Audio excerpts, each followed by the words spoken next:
Sup, y'all? Welcome back to your local pizza joint. I'm your host, Paul McCartney. That's not your intro, dumbass.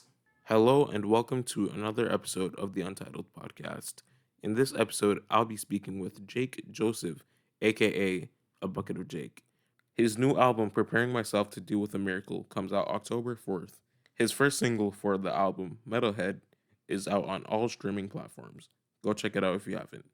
But with that being said, hope y'all enjoy. If I'm being honest. All right. Uh, I wanted to do like some sort of like funny intro where we did like improv type shit. Where I was like, Okay.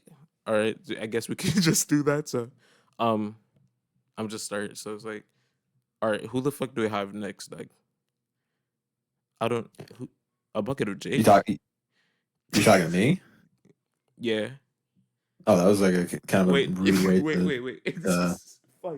This is so bad. I'm so sorry. Wait. From the top. We'll pretend nothing ever happened. run All it right. back, run it back. Roll it back. All right. Ah, shit. Who's this? A bucket of Jake. This no name ass dude. I bet he'd have like 25 subscribers. Well, I'm I'm the biggest YouTuber on the How platform. rude. I'm upset. Ah. All right. I don't know where to go from here. We're just gonna jump into that thing. One take. One take One is take. all you need. I'm saying hello and welcome to the Untitled Podcast, where we talking about brooding ambient music and noise music. Today we have a very special guest, someone who I've been really wanting to be on the podcast for a while. Uh, we have a bucket of Jake Joseph. He has released his first ever single for his new album coming out on October 4th, Metalhead. For the album, Preparing Myself to Deal with a Miracle. There we go. Oh my goodness. How you doing today, Doug? I'm doing pretty good. How about yourself? I'm doing good as well. I'm a bit nervous, I'm not gonna lie. Holy shit. Ah, psh. Like, I'm running around like a chicken with my head cut off. Just got to work. I'm sitting here with my sody pop and my handheld mic, that's awesome. I was planning on Live. like the thing I plan on doing like video podcast or like a video where we have like people showing their cameras and shit. But Yeah. we're starting off with audio, so we might as well continue using the audio and stuff. Um, Yeah, why not? so oh my gosh, I'm like, shit. I know you ain't some sort of like big name celebrity or shit, but at the same time, you've been like just one of my favorite like YouTube like music content creators on the platform. Uh, Oh, stop. You're making me blush. I'm sorry, I am YouTube, but but it's like shit, because the shit that you talk about, because you've talked about a lot of like albums that a lot of people wouldn't really consider listening to. I still haven't listened to some of the stuff you talked about. You talked about like Pandai Jing. You've talked about DJ Roswell's none of this is real. You've talked about shit.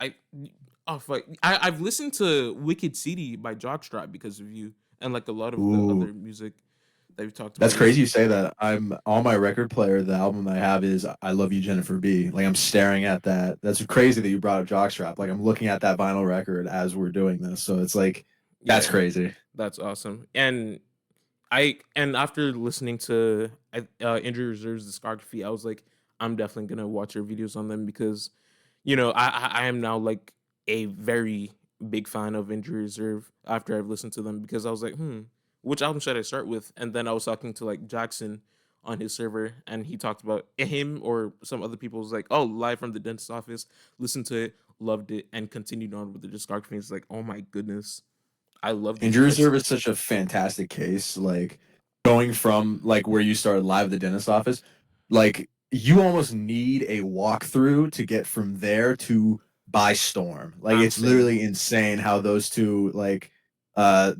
entities are like the same. Like Yeah. how? Yeah, because I considered starting with by the time I get to Phoenix, mainly off of the album cover alone, and I knew it would be like experimental because I love experimental hip hop.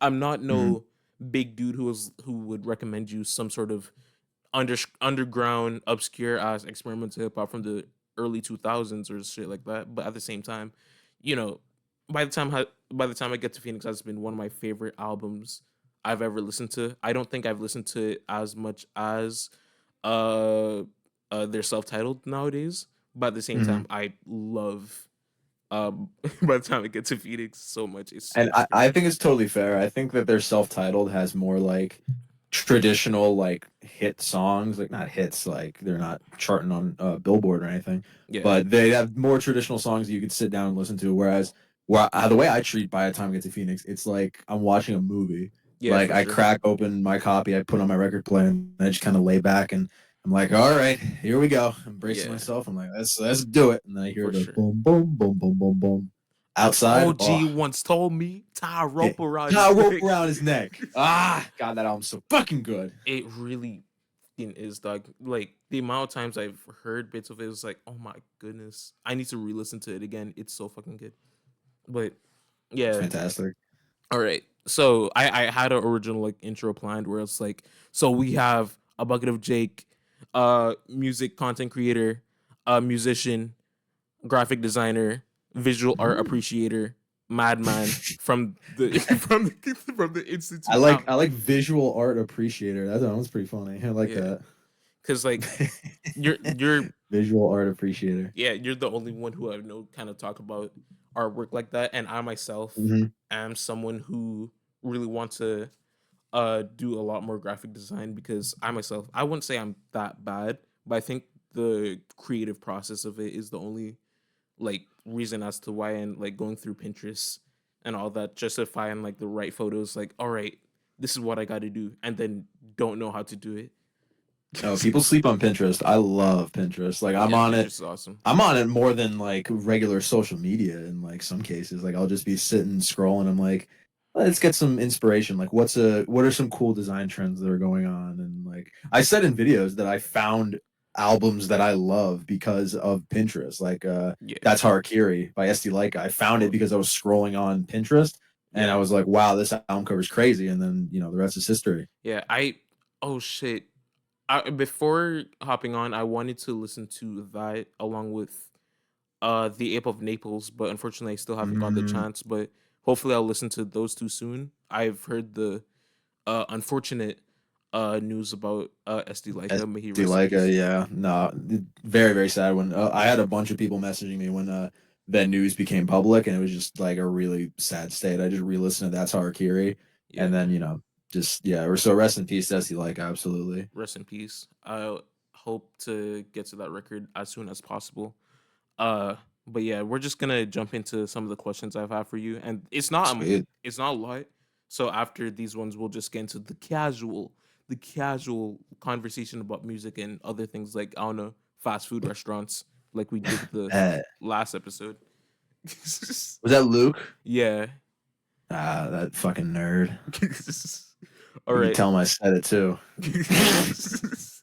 All right. So the first question I have here is what's your creative process and or like your inspirations behind your music and graphic design? So for music and design, that's an interesting one. For music, I guess it's just kind of I guess for both you can kind of chalk them up to, but it's just kind of Uh-huh. little bits and pieces of things that I've enjoyed in the past and wanting to bring attributes into for my own work. Like, Yeah. um, for music and design, I guess for design, it's mostly I'm a big fan of like doing stuff that's a little out of the box and being a little weird, Yeah. like especially with the I guess marketing world now is like everything's very sterilized and Uh-huh. very like formulaic.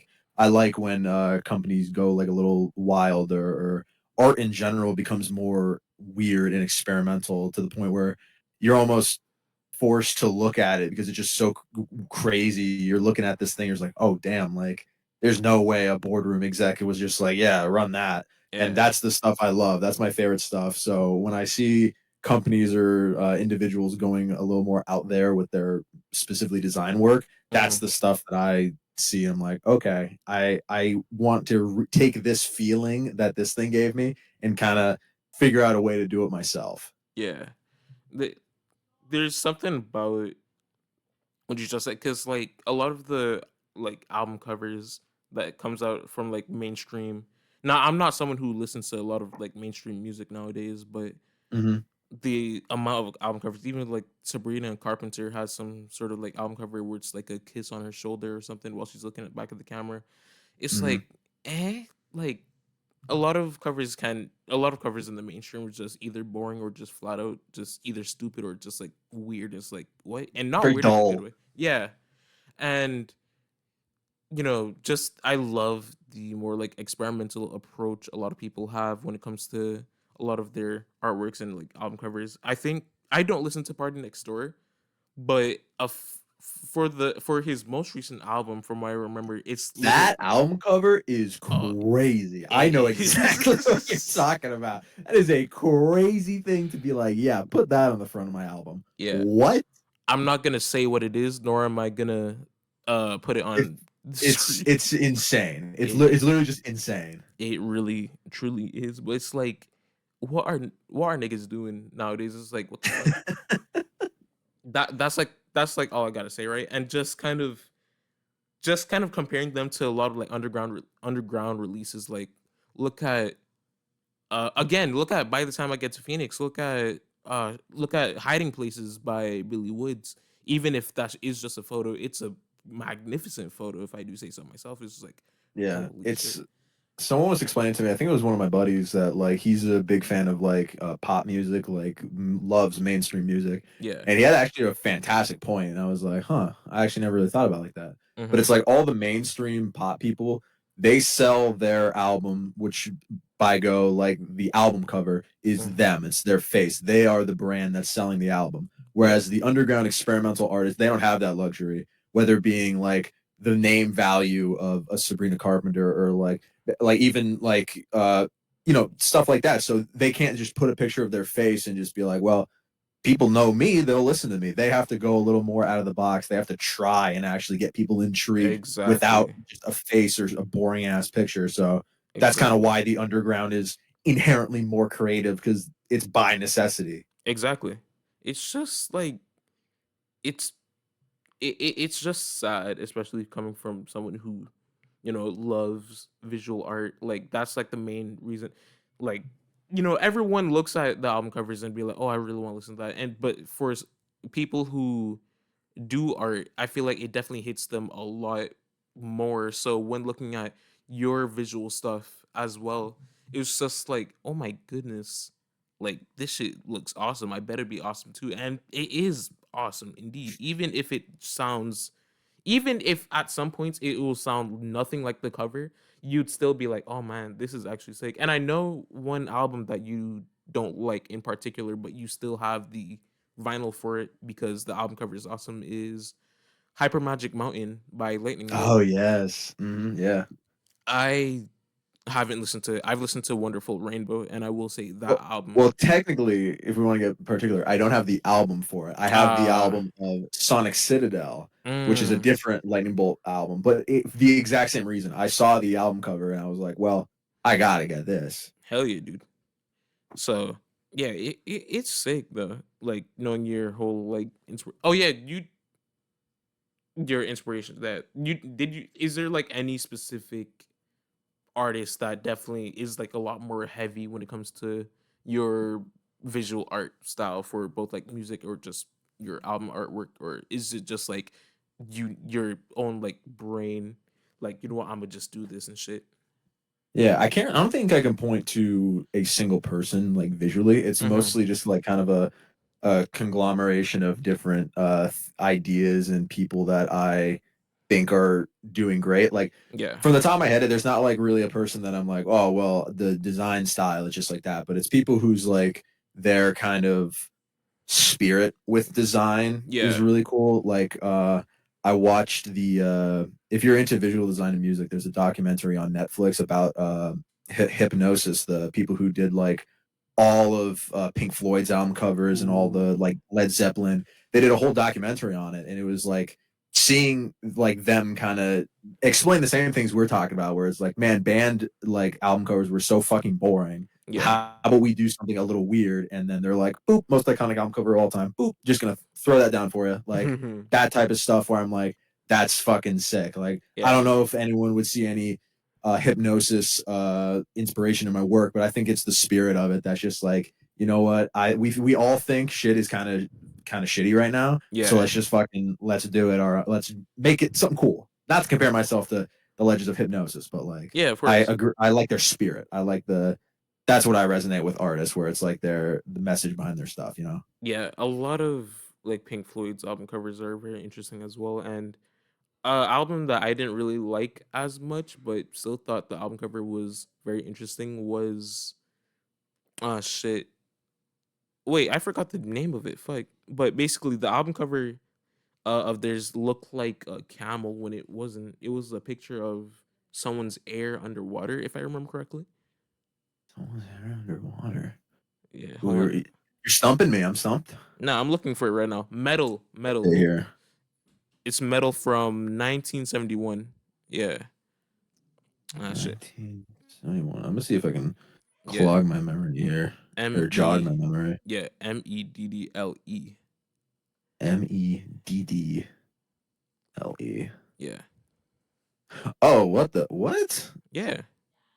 I've never seen this before. Oh wow. See, Yeah. my first thought would be it's a photo of a nostril flipped upside down. Oh shit. But I also see camel and I also see hair underwater. Yeah. Dude, what? I don't think I've ever seen this before. What the hell? You just like put me on. What the Yeah. fuck? Yeah. I'm still so confused because I think if I remember correctly, there's a full extended photo of it. Oh, I'm really? if I find it, I'll probably pull it up on screen. But yeah, that Damn, I got no idea what I'm looking at. yeah, it's very confusing. But that's not to say that a lot of Pink Floyd's artwork are bad because even once I Those didn't Pink listen to it Floyd guys, they're crazy. They're crazy. exactly, like "Wish You Were Here" banger, Mm. "The Dark Side of the Moon" banger, "The Mm-hmm. Division Bell" like holy shit. Even their most recent one, their last one from 2014, I still think that is a magnificent cover art. Holy, Pink Floyd usually does not miss when it comes to album covers, and they really again, it's don't. the people who want to take a little more chance and be like, well, let's not just put a photo of us, let's just put like some goofy shit on it, and Yeah, then now it's like Dark Side of the Moon is literally like when you think of an album cover, you think of the Dark Side of the Moon. yeah, they dead ass just put like a cow for Adam Hart mother, and I think it's Yeah, the they did. funniest. You should really watch this documentary. It would actually, because I think you'd actually like it a lot. I think it's Yeah. called Squaring the Circle or Circling the Square. It's some shit like that. Okay. I personally, if I'm being honest with you, I haven't touched Netflix in months. Yeah, no, I am right there with you. Right there with you. All right. Next question. About your record. Type of samples. That we would expect to hear on your new record. Well, what I will say is there are no samples. Wink, Oh. wink. Okay. But Yeah. Oh yeah. I'm sorry. off the record, there are a few samples. There Hmm. are, you know what? I can talk about the people who said yes to me sampling them, because I did it. I asked a few people. Both of my Good Enough podcast co-hosts, as a matter of fact, are sampled on Oh. this record. That's a hot scoop for you. Okay. That's Um, awesome. That's awesome. I'm really trying to take for the new record. I'm really trying to take the approach of let's sample in a way that's like super weird, like in a way that's like specifically you'll probably know when you hear it, but the Yeah.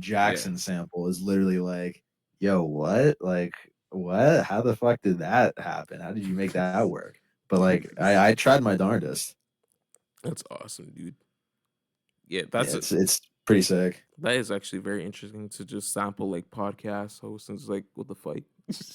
Well, your friends and shit. It's like that's it's Yeah, living with my buddies. hell yeah. Do you use any hardware by any chance, or is it just all like FL Studio on your computer? It was like So Logic Studio. mostly I have FL on my computer. I have I'm actually looking at a little MIDI controller. It's like it's literally the default MIDI controller that when you think MIDI controller, Yeah, that's what it is. It's like a little tiny little thing. And I have a bass guitar, but that's pretty much the only hardware I use. I don't have any like analog synths or any crazy stuff like that. For like 2 minutes, I was trying to get into modular synthesizers, but then I gave up because I was like, nah, that doesn't just not going to be the move. Unfortunately, I don't have $10,000 in 6 months of my life to just kind of sit down in a little hole and turn knobs until some cool shit comes out. Happens to the best of us. Literally, because when James Blake put out his new album, and he was talking, well, not his new one, the playing Robots in Heaven, Yeah. he was talking that all of it was like modular synths, and he just kind of picked through and chose like the best stuff to make songs with. And I'm like, damn, that's actually a really interesting way of making music. I would love to do that. But Yeah. then I googled how much a modular synthesizer costs, and I was like, never mind. Guess that'll be a pipe dream. Guess I'll die. Yeah, in the future, we'll burn that bridge when we get to it. Yeah, for sure, for sure. Let's hope. Let's hope. Oh shit. Next question. What stuff has been taken from Super Jail that will be on this new album that's been improved, as well as stuff that? Okay, now we're gonna focus on the first part. I'll say the second part after you answer it because I don't want to All right, be a bet. bit confusing. This what are some stuff that's been taken from Super Jail that has been like improved on this record? So, some things from Super Jail that people really enjoyed were like the lush bits of like my kind of production style, like Mm-hmm. Armor. I hear a lot about the last track, Runaway. I hear a good bit about.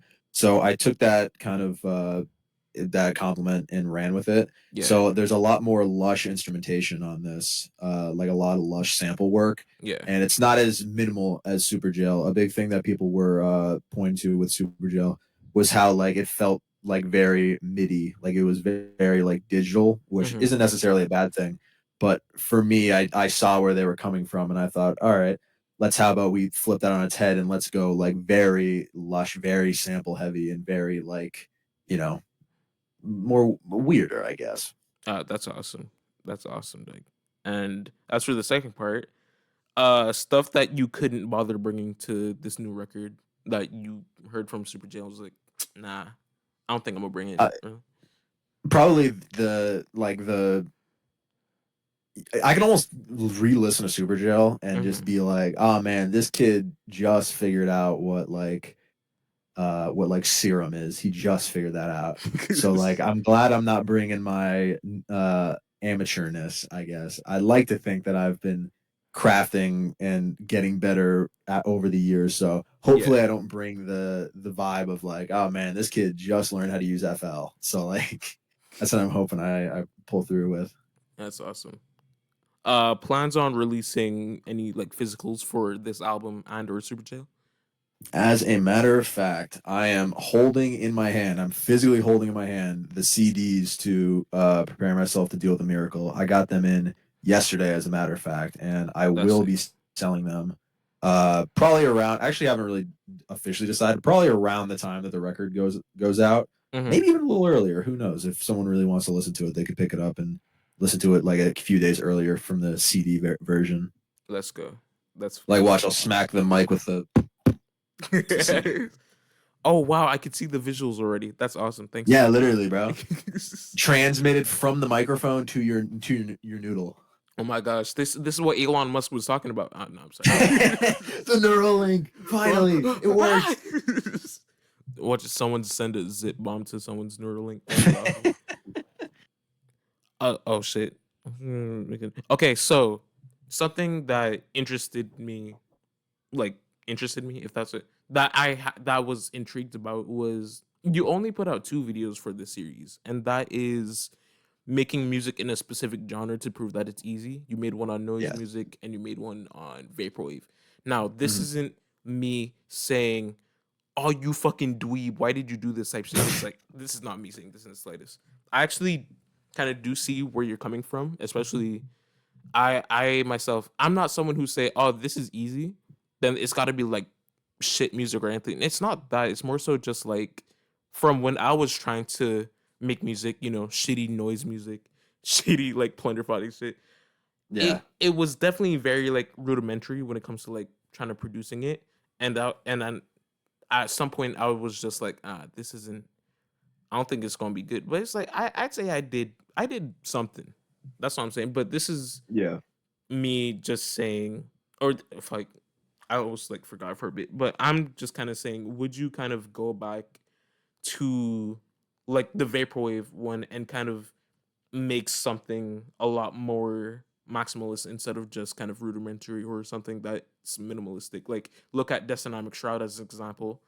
I feel like you with how you produce your music, I feel like you could definitely do something that's similar to them, or something that's similar to, let's say, Fuji Grid TV to EMX by Vectroid. I know you probably haven't heard of that, but it's very like sample heavy, like chopped up shit. But yeah, Yeah, I mean, at that point, I wouldn't go back and do it. I would just do it. Like, hmm I guess kind of a perfect example of that is yeah, Purified Oil, like the Noise Project. hmm People who like just kind of watch the video are like, "Oh, he kind of made like a goof and a gaff and a noise music, and like, haha, funny or whatever." yeah, But I've been uploading music to the Purified Oil Bandcamp. Like, I have two singles up there, like since that video came out, and I just haven't told anyone because I just enjoy making the music. So like yeah, instead of making the whole like clickbaity like, "Ooh, this video is it's a performance, it's funny bad, ha ha ha." Like I actually enjoyed the process of it. And yeah, from that nuance, I went in. I was like, okay, well, I'd like to add elements to it that is a little more interesting. That's not just Jackson making funny noises. It's yeah. actually like chords and more ambient production. hmm And stuff like that. Like even the rate your music page for Purified Oil reflects that because a lot of people go to they find joy and they're like, man, this is awful, not funny. Fair enough. But then they'll find other stuff and they're like, oh shit, I didn't know he was still actually like putting out music under that. I'm like, yeah, yeah. because I enjoy it. I like how it sounds and I want to get into it. Yeah, and you're not someone who enjoys noise music, or at least from a specific time point. Is that correct?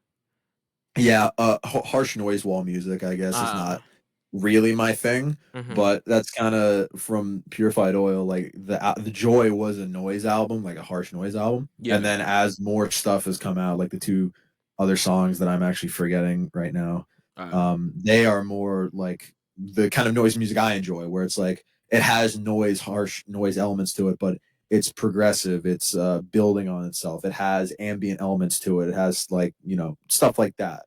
yeah. Um. Yeah, I feel like noise is definitely an interesting. Okay, so I have like the same sort of what's the word, like mind state, if that's correct term, when it comes to like Mhm.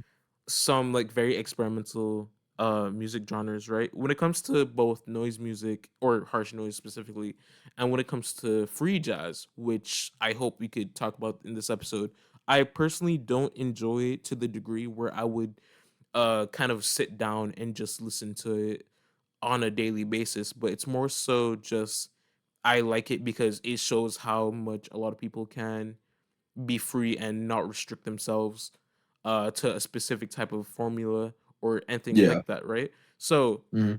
yesterday I listened to For Alto by Anthony Braxton, and unlike Why does that sound so familiar? so unlike What is that?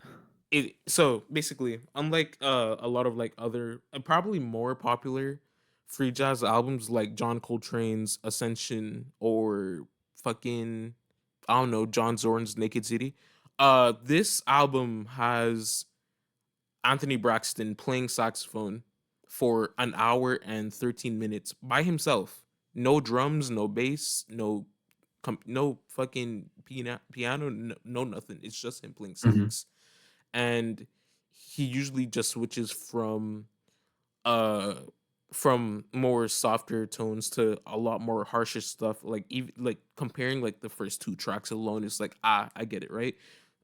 Like three or more of the songs are 10 minutes, while one of them is like 19 minutes because it's Oh, eight. wow. Yeah, there's 8 tracks on it, right?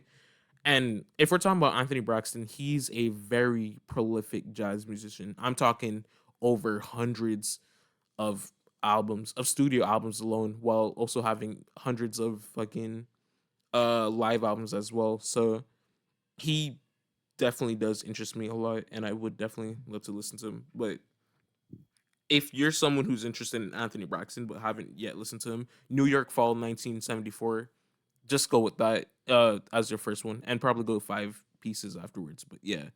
Um Next question. All right. I'm typing Okay. in New York Fall 1974 to refer to back after this interview because was very interested in your rundown there. Yeah. Reception on some of the videos we've gotten. So, because like over the years, I know a lot of people have kind of disliked some of their stuff, and not just by watching it, but well, sometimes, well, majority of the time, yeah, watching them, but even just by the title alone. Because I've knew you, I'm stuttering so much. I'm so sorry. Uh, you do tend to sometimes over exaggerate for good reason, because you're definitely gonna have to, or definitely want to attract a lot of people into the videos with like, oh, I'm interested in this, etc., etc. And a very like common example being your Everywhere at the End of Time video, which I think is your most popular video to date still. Mm-hmm. uh how do you feel about some of the people who kind of just dislike and be like, hey, I don't know what this dude is talking about, this isn't that bad, especially with like the oh, I have a dog barking, I'm so sorry, with your coil video, where Um, you too over exaggerate and stuff like that, you know? Yeah, I mean, it's the YouTube game, unfortunately. Like, Mm-hmm. if in a perfect world I could just make the video and I don't have to worry about, oh, what's the best thumbnail? What's the most attention-grabbing title that I can do? In a perfect world, I could just make a video about something I'm very passionate about, Mm-hmm. and then people will watch it. But unfortunately, that's not the case. It has to be, anyone who's uploading videos has to at some point sit down and think to themselves, well, I did just make this big video that I'm very passionate about, and I hope people watch it. Yeah. But if it's just, blah blah blah, just like what the video is about, then unfortunately, it's not going to get the views, and it's like unfortunate part of being on YouTube. So I'm not. Don't trust me. I'm not jumping for joy that I have to sit and I have to think of ways for people to really get engaged with this Yeah, content, because everyone does it. It's just in a perfect world, I could just be like, here's a video, here's a topic that I'm very passionate about, and then it'll just exactly. flourish from there. You can't just have something that's like, oh, me talking about The Ape of Naples by Cole. You gotta be like, the most fucking gut wrenching album I've ever heard. And it's like, all right, then I must click on the videos. Yeah. It's like, that is very unfortunate though, because even I've seen this one dude. I guess he's very different because he's not really talking about like one album per video. It's more so him showcasing his physical collection, right? Mhm. Derek Vaughn, or Derek Higgins, like an old dude who's like collects vinyl and just talks about them. I think he's very cool. As well as Kenny, who's basically like the same dude type shit. But Mhm. yeah, it's very unfortunate where you can't. Oh, my voice cracked again. You can't really just say like, or have like a simple title. Even like I myself, I just personally think I'm just gonna go for a lot of like simple titles when I continue like doing YouTube, Mhm. which I hope is soon, because I haven't posted a video in a good while now. But that's besides the point. Hey, Um, we're in the same boat, man. but yeah, it's just sad. Really, it's not that sad, but at the same time, it's just like, yeah, It's just unfortunate. it's the state of the internet. Yeah. Last question, unless I have another one during the casual conversation.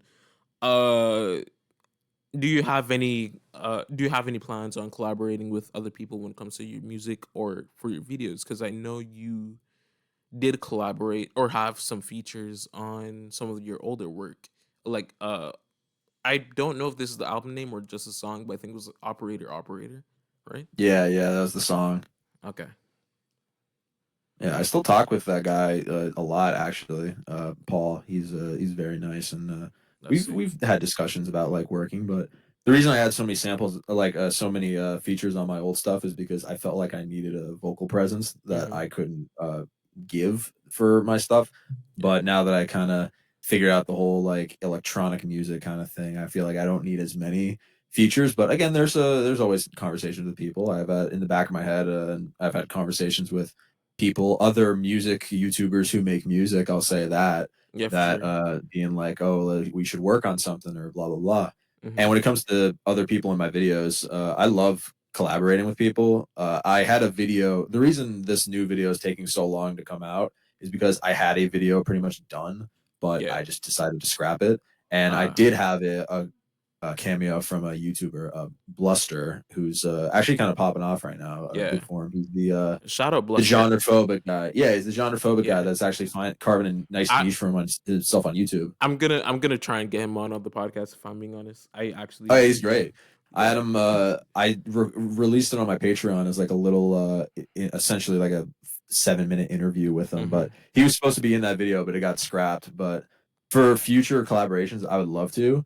It's just, I gotta come up with the ideas that I think are good, Yeah, for and then sure. go from there because that shit is hard. Yeah, because you had like Kyle Reed on your vaporwave video, and that was Yeah, like the shout out main to reason. Kyle Reed. That was the main reason why he just got addicted to vaporwave. So that's He credited that in his album, which I think is hilarious. When he released, he was talking about Corporate House. He was like, yeah, "You could thank a bucket of Jake for forcing me to listen to a bunch of vaporwave for this." And I'm like, hell "Damn, yeah, that's actually really fucking funny." yeah. I actually need to check that album out at some point because I myself am just like a big vaporwave dude, and I really gotta make more vaporwave videos. Hmm. Uh, but yeah, which kind of sucks because I'm not someone who listens to a lot of vaporwave casually. Hmm. Aside from like a few songs, let's say some songs off of "I'll Try Living Like This" or one of the songs or like three of the songs, two songs from "A Regret When It Was Lost." So but yeah, Vapor is awesome. I need to talk more about that at some point. Holy shit. Um, but yeah, that's the end of the questions. So we're just gonna, goof and gaff and just talk about bullshit. Fair enough. All Fair right. enough. So, uh, what have you been listening to anything as of recent? Yeah, I listen to a lot of stuff. I'm really into JPEG Mafia's latest album. I think Oh, that's been what's been on the replay button for the longest time. that's actually awesome. I personally did like a one take review on that album, and it just had me like fucking like cutting off because, like I know that's the thing where people always gotta like kind of retake what they're saying, but I was like, fuck that. If I fuck up, I'm gonna keep it in. It just No, you should see the raw like files for my recording. Mhm, For the new video that's coming out for me. It is the end of it is like the all said and done edited is 27 minutes, mhm. and the raw file, not fucking around, an hour and 45. Swear to God. Holy And that's shit. just me saying the same thing 5 different times because I'm just like, "Ah, I could get a better take of that." Yeah, for sure. It's So like I relate to that heavily. yeah, around when I was, because I made like one video on Vaporwave where it's like, oh, just me talking about the genre and shit. I would say if I was able to do it again, I'd definitely like make a better version of the video. But what Hmm. happened was that when I got my microphone, which I'm using right now, a Blue Yeti Nano, I recorded in the Shout out to Blue closet. Yeti. Yeah, I was it's the smaller version, but I was talking in the closet because I thought maybe that'd improve the sound, which It's the didn't. best acoustics. Yeah, you could just hear the like the echoiness because Hmm. I don't know. I just thought like my first instinct was like it's not gonna sound good when I'm like out in the open, but little did I know it sounded way better out in the open than in the closet with no soundproofing. It's like God damn it, you But live, hey, you learn. sometimes it'd be like that. Yeah, sometimes it'd be like that. The microphone that I use for all my videos, on God, I talked into it the wrong way for probably the first 5 videos, Holy maybe. shit. Like, because everyone who uses a microphone, you talk into it like you're holding it like down. Like if it's cylindrical, you're talking to the top. But Yeah, that's not the case. You talk into it from the side. yeah. And I didn't know that. So I'm like, yo, why does this mic sound like shit? Like, damn, I just wasted all this fucking money.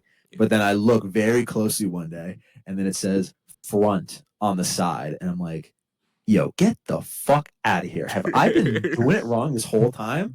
But That's it's fine. literally you live and learn, literally. Yeah. Even with this Blue Yeti Nano I have, there was like a whole thing where it's like I was so confused. It's like, why can't you just? I didn't talk from the top of it, but I was just so confused. Like, I wonder why we had to talk from the side or from the Yeah, front of right. it instead. So, but uh, yeah, it's very interesting, right? Oh, because you listen to JPEG Mob. Oh yeah, what do you think about it actually? Oh, it's probably album of the year for me, honestly. Like I know that's a very very safe take now, but like Yeah, JPEG Mafia, good, yeah, crazy, right? very No, crazy. it's like when I first heard it, even I was like, okay, this is pretty good, but I'm like, I don't know if it's album of the year material. Yeah, And then I continue listening to it. I was like, wow, the songs I didn't like are like my favorites. I don't know how he does it, but he just fucking he got me, bro. Hook, line, and sinker. hell yeah. I for album of the year for me, I actually don't really know, but I would say probably the new Richie. Yeah, triple digits. Really? Yeah. Okay. I I hear a I lot of people giving that like kind of like meh response. I'm curious to hear your thoughts on that. I to be honest, I just think some of the singles that had came out from earlier were just good, but I love Five on the Dot a lot. It's Mm. definitely a lot more minimal compared to some of the other songs that came before it, but the the production as a whole is just like cool, and I love Richie singing, like the vocals that they do, like even from like Injured Reserve where they have like heavy auto tune for it. It's Yeah, yeah. it's it's pleasant in a way, you know what I mean? It was fascinating too the era in which that came out with because it came out kind of well, we're still in it, but like the Yeah. transition from Injury Reserve to By Storm, Mm-hmm. Richard with the T was just kind of like, here, I'll throw a solo album out there. Why not? Boop. It's getting sick It's though. like yeah, it's fascinating. Yeah. I but at the same time, there is some other records that came out this year. Uh, one of the new Descent, I'm sure I say one of the because they've been pumping out They drop a releases. lot. Oh, they Yeah, drop a lot. yeah. If you're not subscribed to them already, please do so. You'll get a shit ton of music. But Mm-hmm. uh, the the Galen Tipton collab album that Keith Rankin did, which Ooh, was I got a hot take about that. oh okay. Uh, you It's not like a the crazy music? hot take. Just not a fan. Just not a fan, Not a honestly. fan. Damn, that's surprising. No, unfortunately. I know. I because everyone was saying like, oh, second coming of Faith and Persona. And I'm like, awesome, let's fucking go. I love Faith and Persona. And then I listened to it and I'm like, this is too much, in my Too opinion. I think it was a much. little too much. I get it. I get it. But yeah, it's sensory overload. Yeah, but That like is a good way to put it, actually. yeah, Sensory overload. the, Yeah. yeah. There's just something like kind of comparing 2014 to 2015, Dynamic Shroud when like I'll try looking like this. It definitely had that very layered and just off the wall production that Keith would bring to the table. You know, after years of not having a collab, from what I remember, Hmm. with the other two members, and just kind of comparing that to the more simpler style of James Webster and Tech Honors, where they did Olympics, where they did Regret When It Was Lost, where they did New World, Sea World, and a lot of other shit. It's just like, damn, that like just knowing, just seeing how much they have improved, because I don't know, maybe Keith may or may not have taught them a thing or two when it came to music production, which I I think mean, is hey, awesome. maybe. Yeah, but it's just I don't know, it's just fucking sick. I'm gonna spoil it right now. Just kind of like moving away from the recent listens. To, I am downloading a lot of album covers because I want there to be a point where I show you these album covers and just want to hear your take on these. Oh shit. Okay. All Yeah. right. And so I what got I'm historic bad taste, so I don't want to get no shit for this. so I don't think a lot of these are that popular, but what I'm doing is just I'm looking through my liked albums and just downloading them. So yeah. All right, bet. All right. Um but yeah, that's not I'm sure fucking fantastic overall. And there was one old dude on TikTok who was talking about Dark Life, if I remember correctly, which I think Hmm. was one of the greatest things that I've ever saw on TikTok. Is fucking awesome. They're also really good live performers. Like I've seen Oh videos of their yeah. performances, and the fact that they don't have like a traditional vocal presence, but Hmm. they still like rock the house. I'm like, that takes some, that takes some talent, you know? It definitely does take some talent for sure. It's fucking awesome, Doug. Uh, but yeah, some of the stuff I've been listening to recently. Again, I've listened to a shit ton of jazz. So aside from For Alto, I've listened to Inventions and Dimensions by Herbie Hancock, Thembi by Mm. Pharoah Sanders, An Insatiable High by Masayoshi Takanaka, Makeup City by Cassiopeia, A Tribute to Jack Johnson by Miles Davis, Birds of Fire by Mahavishnu Orchestra. This released on the one I'm talking about next, released on the Backwoods label, Billy Oh, Woods label. really? Yeah, this is uh it's Danish for Axe, and it's a self-titled record where they have Elucid, they have Billy Woods, they have Cavalier, and they have Masai as features. But it's just like avant-garde, free jazz, jazz fusion. All And right, you gotta tell me. Okay, what is this called? I gotta hear this thing. okay, so it's Axe, but because it's Danish, I'm just gonna say OKSE. So it's like Ox or OKSE. yeah. Okay, So and then I'll it look up it came out recently. backwards. It's a 40-minute album, and from what I remember, I think each song do fade into each other like it's some sort of fucking Oh, booyah! I found it. hell yeah. It's a cool ass album cover as well, too, with the fucking Yeah, the cover's not bad. I like the colors, the kind of light leakage yeah. gimmick that they got going on. The prism shit is actually kind of cool. The only thing that's I'm kind of like about is how it looks like it's like clashing into each other, the like light A little bit. reflections. Yeah, that's like the only thing that I'm like, yeah, It's like it's a bunch of stuff like pushed together almost, where it's not like a cohesive piece. Yeah, holy shit! Featuring Billy Elucid and Billy Woods. That is fucking crazy. yeah. And I also have a Sunship by John Coltrane. So, Damn, I gotta uh, know what the fuck this thing sounds like. yeah, I'm gonna listen to like three more jazz records, and then I'm gonna just hop on to some other stuff. But kind of talking about more 2024 releases. I've listened to I've listened to some Bandcamp stuff actually because I've made it Mm. I've made it a decision where there's gonna be a lot of points in time where I take a break and just listen to Bandcamp stuff, even if most of them are gonna be vaporwave. So Yeah. I've listened to Before We Appear by Victory Over Death, and this wasn't something I found. This was actually an album that was recommended to me by friend Drum, who I also interviewed on this podcast. Oh hell Um, yeah. if you are a fan of Tim Hecker as well as a fan of like vaporwave, this is a very like short little mix of Tim Hecker styled ambient mixed with some like signal wave. And this isn't my first time hearing about Victory Over Death, as sometime I got recommended an album by them which was called Signal Ambient 1, and they've made other ones after them, but it was just a more simpler little drone vaporwave album. It's cool, but but Before We Appear, that one's nice. That one is nice. I'm looking at the cover for The Monitor. Kind of goes crazy. The Monitor, I think I've seen it. I just don't remember. Let me actually. It came out like last month. I'm just on Victory Over Death's Bandcamp. Hell yeah, Victory Over Death. Yeah, it's kind of sick with it. Ooh yeah, I need to listen to this. 20 minutes. That That's shit. short as shit.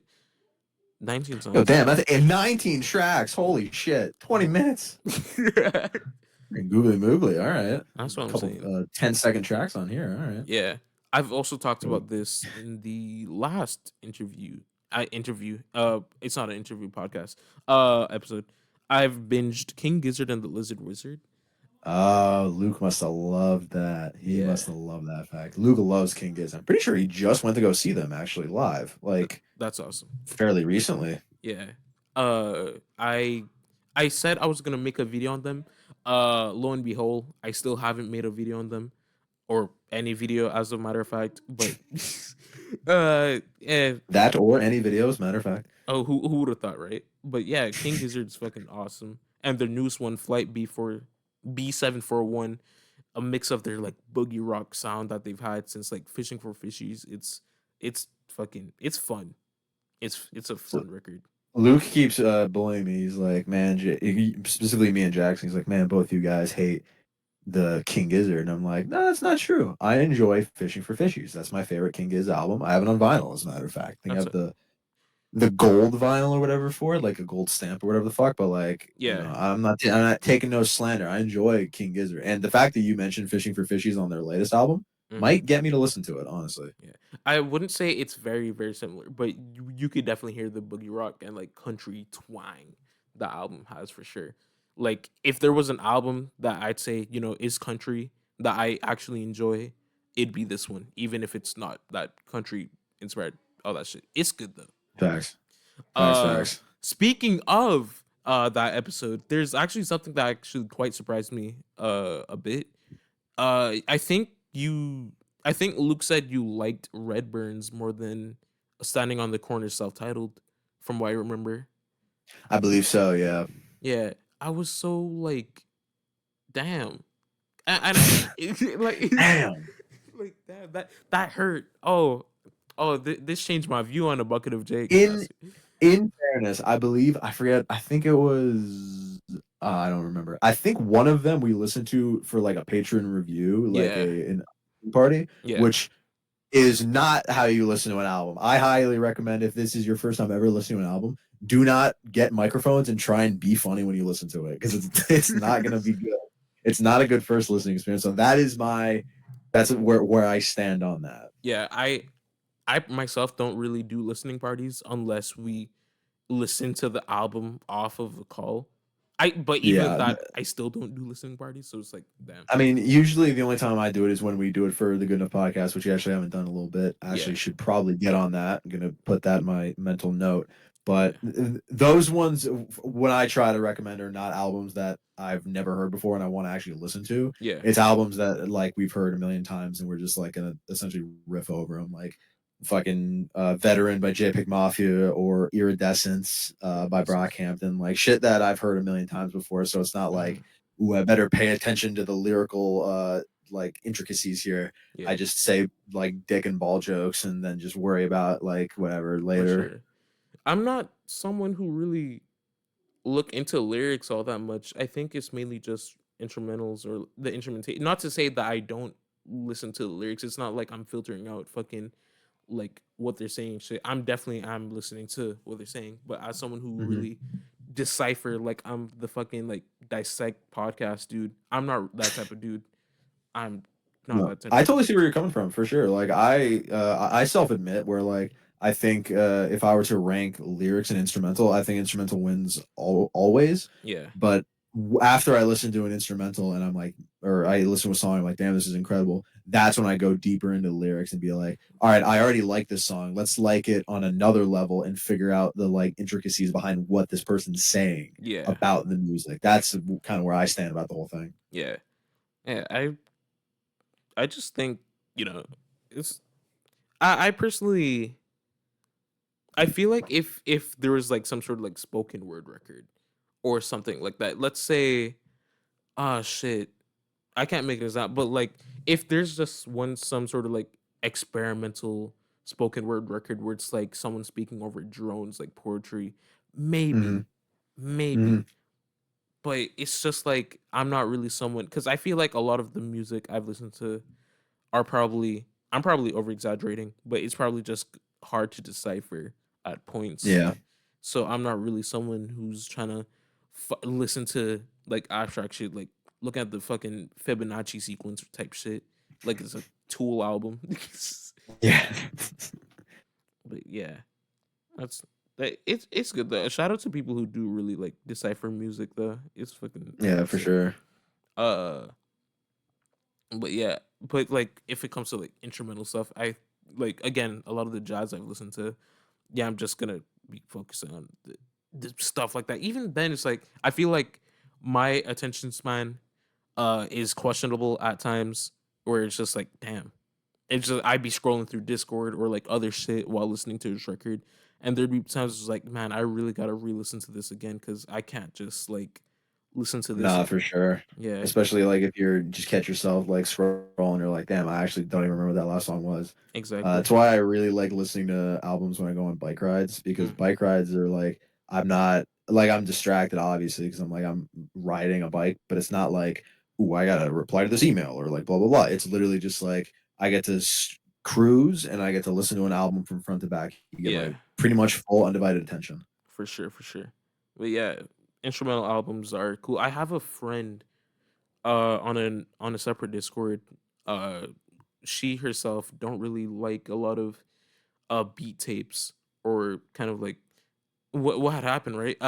What the album Cease and Desist by Blarf. And if you don't know Oh shit. yeah, if you don't know who that is, it's Eric Andre. Now, she tends to listen to hip hop, like experimental, like jazz, and a lot of like off kilter shit, like drones. She's not someone who like listens to like ambient, but when it comes to like experimental shit, she'd be down. If it's bad, then she's just gonna say it straight. She's like brutally honest. I've gave Yeah, her. yeah, yeah. Oh yeah, she also listened like jungle, and like oh shit, it's like oh shit, that's cool. Because like her taste, I'm gonna just say like very interesting. And if she's watching this, which most likely she's not, uh, hey, how you doing? But It's like, hey, hey, experimental taste. yeah. Congrats. But I gave her that record as well as another record, Yaya self-titled, which I might reference in a bit. Uh, she was just straight up doesn't like them. Well, Mm, she I don't think she listened to Cease and Desist because again, beat tape or just instrumental stuff, right? Also, yeah, that yeah, yeah. album is fucking awesome. But yeah, I yeah, actually yeah. haven't heard it. Do I have? Oh, bro. Need to on the Yeah, list. yeah. That shit's actually All fucking right, hilarious. to the list. I'm adding it. Yeah. Uh, don't expect it to be something like serious or anything like that. But Oh, if I know the lore behind it. I just haven't sat down and be like, all right, let's figure this out. I'm gonna just say it straight. I don't think you'll enjoy I Worship Satan for good reason. I'm not gonna say anything about it, but you won't. That's straight up just is Eric Andre. No way they sold vinyls for this. What Yes, the dude, hell? bro. The Yeah, red pressing.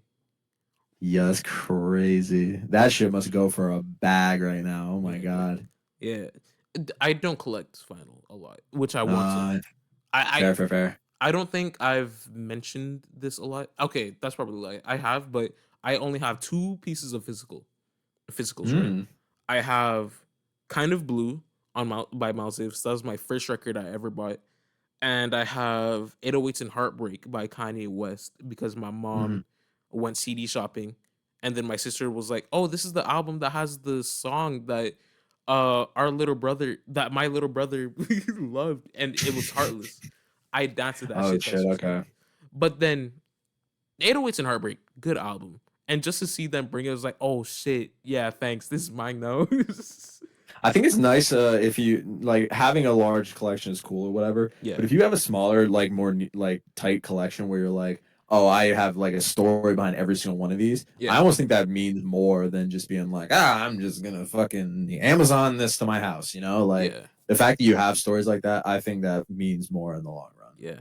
All right, so we're gonna do a quick pause on the whole, talking about album shit. Well, I mean, Hmm. technically we are still gonna talk about albums, but specifically the album covers. Cause Oh, to I the visual art yeah. portion. So I was supposed to download these a while ago, but at the same time, I was like, what albums do I want to get for to see? But then, uh, time zones. I'm in EST, right? So I was like, Yeah. oh, then maybe we have same time. No, nah. He messaged me at like 5:30. I was like, oh shit, I thought we were supposed to start in an hour. It's like, oh okay, but I think you might be Central Time if you're I an hour might be. behind. I might be Central Time. I don't know. Fuck Google. Nah, I'm just Yeah, kidding. I shit is love Google. crazy. But anyway, Honestly, shit is crazy. yeah. If you're listening, if you're an audio listener, first of all, thank you. Second of all, you're gonna have to look at the screen this time because we're actually showing some visuals on the Some screen. visuals. All right. Booyah. So first album, this was one of the first because I think you would be like, holy shit, right? All I'll right, let say, me lock in. all right. Yo, that actually is kind of sick. This is Negro by Pink Sifu. This is a The colors are awesome. I love how yeah. the red in the American flag is like borderline pink. That's like my favorite color. Like that and like a good aquamarine. Like those are like my favorite colors. So I actually really like this a lot. It almost looks like the Duster album cover behind him. The dust. Oh shit! I just It looks like noticed. Stratosphere. That's awesome. Oh It's like the fuck. same color scheme, but that album cover is incredible. I love that. Do you want to see the deluxe for it? Okay, yeah. Let's see Okay, if it let goes me. better or worse. Oh I'm gonna my put my gosh. money on. Let's I see. feel We'll see. like it's as good. Look at this shit. Really? Ooh, yo. That's Okay. all right. I wanna. Ooh, yo. You might actually hit the nail on the head. I don't know if that's better or worse. Oh yeah, I think that is about as equal. Damn, you're Yeah. right. So I'm gonna just straight up kind of like talk about the context of this record, because I don't think I'm gonna talk about it with the other ones. But this was an album that Hmm. came out 2020, and 2020, our favorite year, don't you think? Our Everyone's favorite year. Seriously though. With It was the such a boring year. I don't remember anything that happened. It was Oh just so really? quiet. Like, Oh yeah, yeah. it was just such a quiet year. 2020. Like, Yeah, you're right.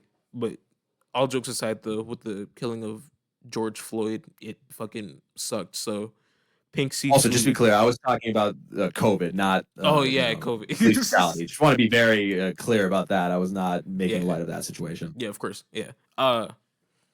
Yeah, just like George Floyd passing away and knowing how much like police brutalities that's been happening for years and years. And yeah, I don't really see it happening, or like I don't see it stopping anytime soon at some point. But it's like this album is sound collage, experimental hip hop. This is punk noise. It's just like, what the fuck? I don't know what to say about it. It's just like a fucking aggressive ass album. Just Pink Seafood like showing his hate for cops and just like white people. Not in the way JPEG Mafia, but like specifically just the bad white people. You know what I mean? But yeah, No, these album covers definitely intrigue me. I think they yeah. look fantastic. Okay. This is an album I really want you to check out at some point. If you make a video on it or whatever shit, whatever the case may be. But Mhm. Ooh, this is that's Yaya. fascinating. Yeah, this is Yaya's self-titled. What's the elevator pitch for this? I've never seen this before ever. This is a experimental hip hop, glitch hop, chopped and screwed album. And basically, the first four songs, all long as hell, right? Or three songs, depending on what politician you believe in. Um, Basically, the first three or four songs are like long songs that are just like full on like glitch hop, like early Flying Lotus type shit, right? And Mm, then the songs after that are just like remixes of classic hip hop songs. But although it's like chopped and screwed, or just like more screwed than it is chopped, I guess. If it's definitely different from DJ Screw. If you listen to them, it's like layered upon like layered like produced like sounds, and it's just like holy shit. I don't mm. I can't even describe it all that much, but I highly suggest you to listen to it. Like it's fucking like awesome. I'm a sucker for the warped scan kind of gimmick, so I mess with this quite a bit actually. Yeah, for sure. Uh Also, I do suggest you to check out his I'm just gonna say tennis ball mixtape or 999%. You'll see why if you look at the album cover, and the whole name is like long as fuck. I would say it right now, but I do not remember it by memory. So this will it fuck. uh this will be a very unfamiliar album cover to you as well. Ah, yes. Mm, Very have, unfamiliar. No, I actually saw Young Fathers live in Brooklyn in April, I think. Oh, I forget I think it was May. It was that's recently. I that's saw awesome. Young Fathers live in Brooklyn, and it was a fantastic performance. Yeah, this album is just so fucking like, it has like one of the best like 4 song run I've ever heard in an album. From was it Drum to Oh yeah, was it Geronimo?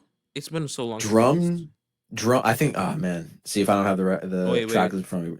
Drum. I saw. No, wait. Drum, Tell What? Somebody, Geronimo, Oh, and tell Shoot Me Down. somebody. Yeah. Yes, those are fantastic tracks. Like, I, I mean, this album is so close to a perfect 10 for me. Like, this thing is fantastic. Like, just like the build up of Young Fathers for me, just like hearing their Cocoa Sugar and then going back to mhm. like White Men or Black Men 2 and then Dead and waiting for this album to come out. Like this album is like incredible. Like Mm-hmm. I was when it came out, I was like, man, I need to see this be performed live. Yeah. And I'm very glad I did. Yeah. Fucking. Oh my gosh.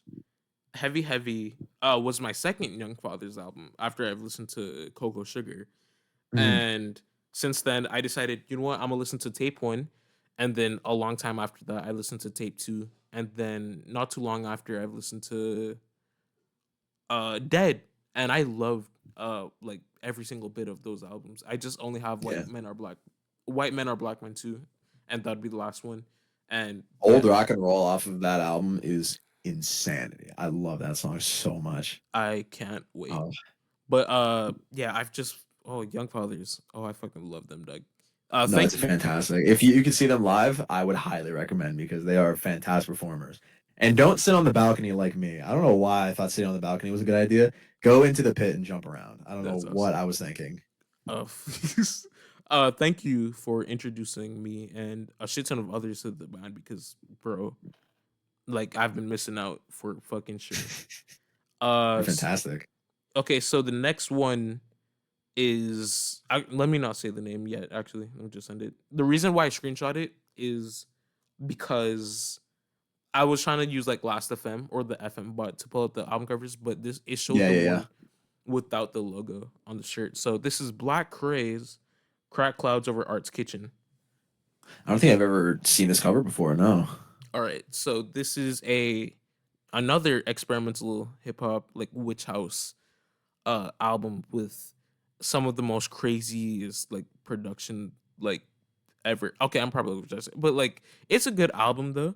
I'm personally not someone who listens to a lot, but it is very popular on like rap talk or like music talk, TikTok, fucking music community type shit. But it's a Yeah, good yeah. album. Uh, yeah. The things that the logo was removed when I was trying to look for it. So Mm. Yeah, Witch House is a genre that I haven't really delved too deep in, but it's always something that's like kind of fascinating me. same, same. But I still haven't listened to Salem personally, but this is like the I think I've heard closest. bits and pieces of it, but it's been a while. Oh yeah, that's been sick. But yeah, I fucking think that this album's good. What's funny is that RYM recently had updated RYM or Sonemic recently updated RYM so that you could have like top songs and et cetera, right? Hmm. So one of the songs that were top 3 or top 5 from what I remember is Hydrocodone from this album. And people Really? were like, Wow. yeah, people were like, holy shit, this is kind of cool, right? Yeah. Not too long after, it just got sunk to the fucking depths. It's just, Yeah, I got like buried. yeah, people are saying racism. I don't know, but I still think like Hydrocodone is a good song. Top 3, but it's a good song though. It's a good song though. This Oh, hella, bro. hella hold your I horses. remember listening to this album, and I think I was more perplexed than anything after I first got done listening to it, because Yeah, Zach Hill, like he's like perplexed is like kind of the perfect descriptor for him. I think I need to re-listen to this actually now that I'm looking at it with like kind of a new kind of perspective. same. This album cover is very it's like interesting, but it's like you don't know what's gonna be. You know it's probably gonna be rock, but just to know whether it's gonna be like indie rock or some sort of weird emo, it's like no, it's like math rock and Yeah, it's crazy. very good math rock. Just listening to that first song with the electronic bits, transitioning to the next song is that it's like holy shit, it's good. It's fucking, it's And it's been a amazing. minute. I do have to re-listen to that. Same. This came out recently or like 2 years ago. I remember. Oh, Quedeca, yeah. I listened to this album, but it was like I don't know. I don't think it clicked with me. I think I remember it being good, but I don't remember going back to it or it like truly kind of connecting with me. Yeah, I listened to it once as well. At first, I was like, "Oh my gosh, this is so good," and then I never came back to it ever since. It was like, "Goddamn." But yeah, I was so surprised. It's like I was not a Quedeca listener from beforehand, but I knew the type of music he was making. I think my first song I listened to by Quedeca was Sisyphus off of From Me to You, and Mhm. then it was a good song that got me interested. I didn't listen to anything afterwards until this release, but yeah, it's a good album. I mean, Uh, this album like almost kind of restarted the conversation of being like, oh, YouTuber music doesn't have to be bad. It can be exactly. like actual music. And then, Quedeca, we got Scrapyard, which I still am yet to listen to. Yeah, But like same. he's proven his own point, being like, yeah, I'm a serious musician and listen to the cool stuff I can do. Exactly. Not to throw any shade to any other like YouTube musician, but I don't know. It's just like something like Logan Paul don't make music no more, but that era of Logan Paul was just, yikes, Yeah, it was yikes. literally just like, hey, what's another revenue stream? Oh yeah, Exactly. I can make music. That's essentially what it was. Yeah, and there's also KSI who was definitely more passionate about his music stuff. So shout out to him. Hmm. But I personally am not really someone who would be intrigued in his music all that much. But still, it's like, ooh, this one. I It was love this like, one. yeah, yeah, okay. Man Plays the Horns is so I remember I was recently going through the comments on one of my old videos about like greatest album covers, Yeah, and this came up a lot, and I was like, yeah, for good reason. This thing fucking rocks. yeah. It's so simple, but it's just like So effective. I love exactly. design too, where I'm like racking my brain. I'm like, what? Like, how did he do that? Like, how did he get that like distorted pixel like kind of effect? Like, it's so like you said, it's minimal, but it's Yeah, so intriguing, and it's like I look at this and I'm like, I need to hear what this fucking music sounds like. exactly. And when I actually kind of subscribe to the Patreon, which I'm hoping to resubscribe once I actually get more money soon. You gave it a 7, and I was like, damn, give it like a 10. It's like, actually, you gave her the wrong number. Exactly. So like my thing with Man Plays the Horns is it's so, in my opinion, it's bloated, Yeah, but like the good there is incredible. yeah. Like I specifically the understand. opening and the last track are like like I go back to those constantly. Yeah. Like I fucking what is it? Oh my god. The Sun, the Moon, the Spa. Oh, dude, Oh, game over. That song's incredible, oh my but it's gosh. just like 23 songs is crazy. Yeah, one of them being like 12 minutes. Like, Yeah. oh my goodness. But I would like I'm always tied between either this or his latest one, working title for the album Secret Waters. The Mhm. like his music is fucking his music is good. I need to listen to African American sound recordings because that's his like electronic ambient music project that I really need to check out. But A lot I of other patrons have been putting me on to his older stuff. Like what's the Pink album cover? Ah, jeez. Pink album It's cover. like 2014. It's a picture of him. It's pink. I don't know what it's called. Oh wait, I just thought of Soulless, but I don't even. Oh fuck.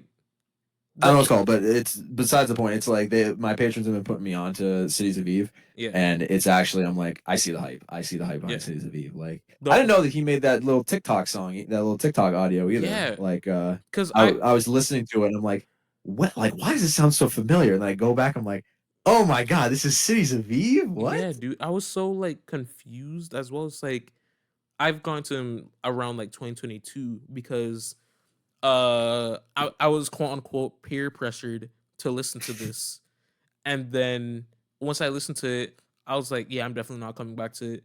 I came back to it, and I fucking loved it. It was like holy Yeah. shit. And I always see him like similar to James Ferraro in a way where they're very different because James Ferraro is definitely more prolific and he has jumped around different sounds and all this and all that was like still I just see some sort of similarities, but besides that, this album and working title are fucking masterpieces. But I just think there's something about the more hazy sound of this one that I love ever so much. Very fuguey in a way. Yeah, It's like you're fugued out listening to it. yeah, for sure, for sure. So yeah, fucking amazing album and amazing Yeah. album cover. Great cover. Next, Oh, that cover is fantastic. okay, Oh my God, Bus Driver. Oh, what a callback. Oh Oh, my dude. What's goodness. the one song off this record? Hang on, give me a sec. Imaginary places. Hang on, maybe. You just like unlocked something. I remember listening to oh man. Okay, hang on, give me a sec. This is gonna Yeah. Gun Control. Gun Control off Oh this album is insane. Also, oh fantastic album cover, by the way. yes. And Bus Driver, like, man, this is crazy. I haven't heard this in a minute. Damn, you're actually all right. I'm putting this on my playlist right Hell now. yeah. I haven't heard that track in so long. Okay, so oh my goodness.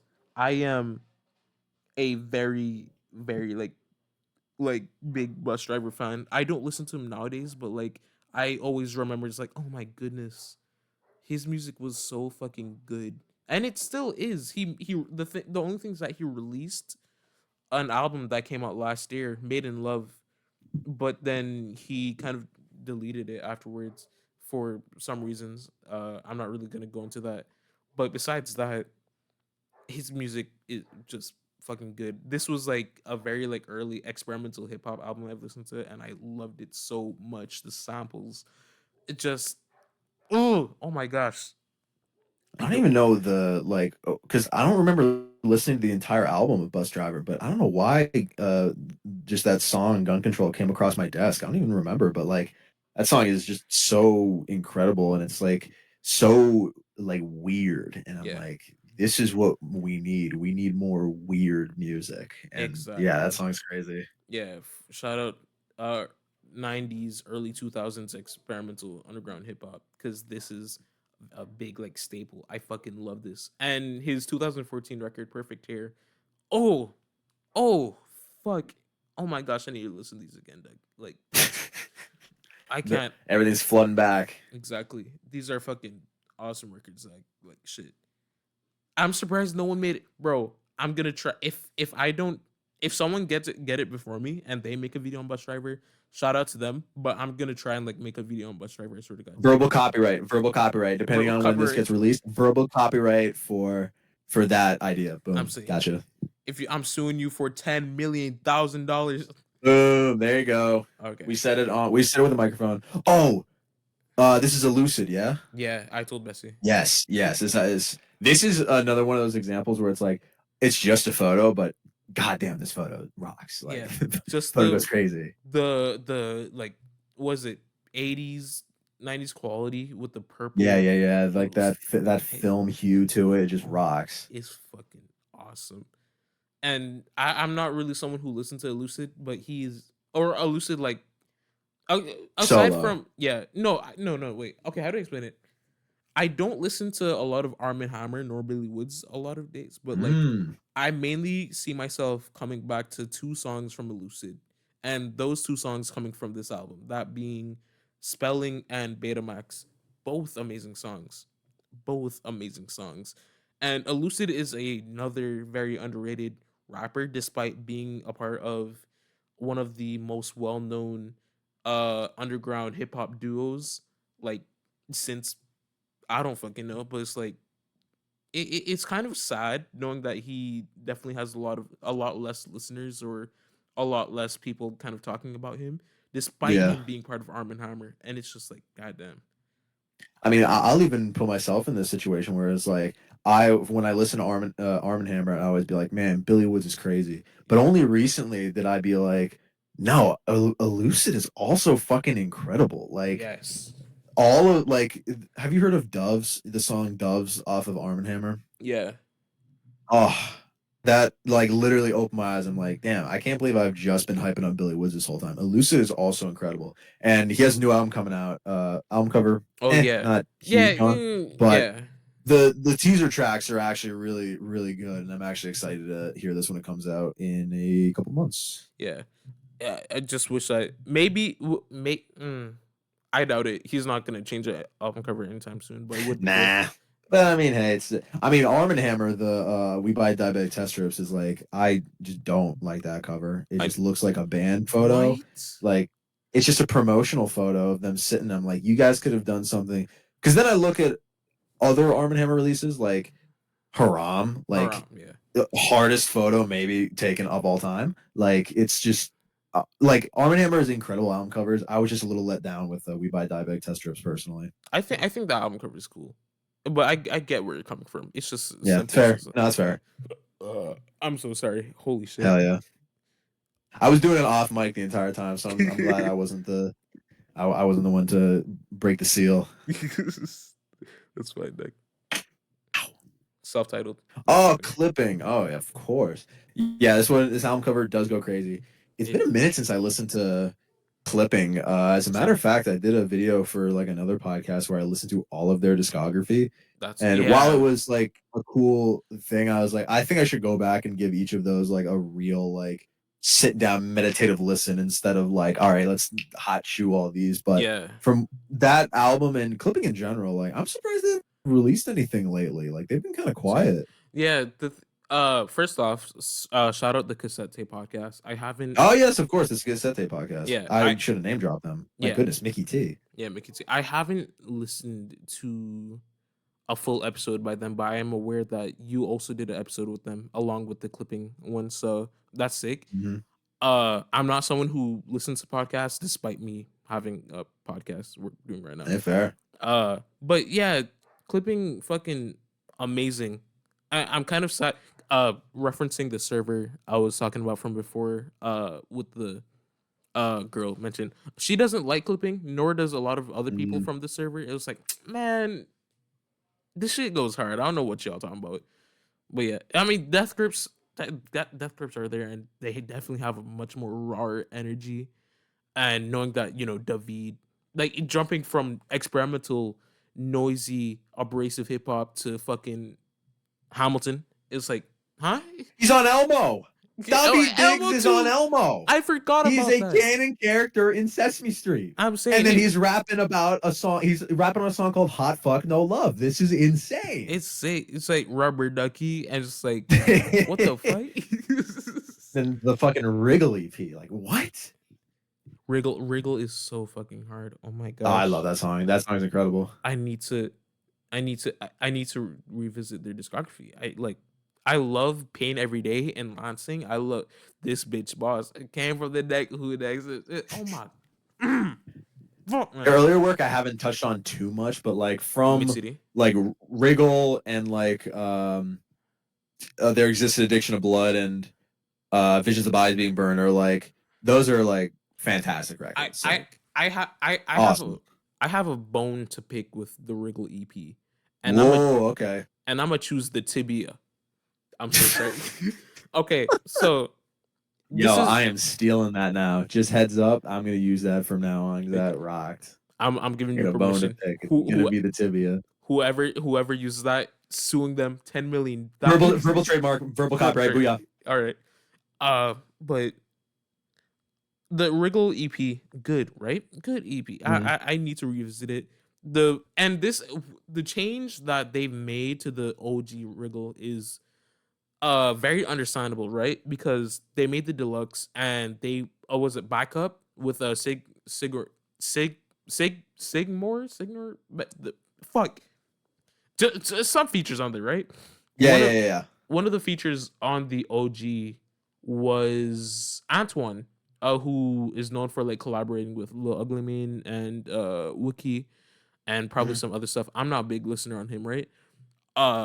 His verse is so good compared to the 2021 version, but the reason why they changed it is because he himself did some bad stuff, that being abuse, which makes sense why a lot of people want to like cut ties with him. But his verse was so much better compared to the 2021 version. I'm just saying. But it's like, damn, if you listen to both versions, you'll get what I mean. And this is no shade to the person who replaced his verse. She just doesn't have a good verse though, in my personal opinion. That's all I'm saying. Aside from that, good project. They're self-titled, awesome. It wasn't my first project by them. However, I consider it to be one of my favorites, if I'm being honest. So yeah. Fair. This one. Ooh, damn! You got to get Jackson on. Talk about this one. Oh, yeah, Sloss Him Alone. This one's so, like, it's so ominous, and the music. Ominous is a great word for it. That is kind of what the vibe is. Yeah, it's just like, was this like thing, this like certain like black hole in Yeah, this. it's like an entity. It's like a creature almost. Like you're Exactly. looking at it like it's weirdly organic and like kind of how the music sounds too in a weird way. Oh Yeah. man. You know the game Journey? Yes, yeah. It kind of reminds me of that a tiny bit, if I'm being That honest. actually kind of makes a lot of sense. Just like listening to the album while staring into the void is like, oh my gosh. Like Actually, when you get Jackson on this thing, you gotta talk to him about this. I'm sure he could like motor mouth, like just blah, blah, blah, like talk about it for forever. sure. Like For sure. huge Sloss Malone fan. I really hope I could get him on at some point. You know, Luke was talking about, hey, maybe we should get all three members on at some point. It's like Oh shit. that would be chaotic. We're, That'd be awesome. yeah, I was gonna say we're known to do hostile takeovers when that happens. Like if Yeah, it's the three of us, we're just like, all right, our show now. And then I feel like that would be the best fucking that'd be the episode move. though. The vibe and the move. That'd be awesome. That'd be awesome. All Hey, right. we can barely get Jackson on our own fucking show. Kid's busy. I don't blame you. Kid's a busy guy. I'm following him on Instagram and I'm just seeing like his like film stuff. Is like, damn, he's really directing movies. Shout out to him. No, he's straight up is. Straight up is. Straight up is. That's awesome though. Okay. Regret when it was lost. Ooh. Yeah, this album cover, very famous one too, but I also it deserves the hype. I think it looks sick. So Like the wire framing is just yeah, so cool, like the deconstructed almost. okay. So this they have a music video for one of the songs where they were going inside of the model, and then they showed. Ooh, Yeah, it's so fucking sick. that's Problem actually a though. really good idea. Yeah, problem.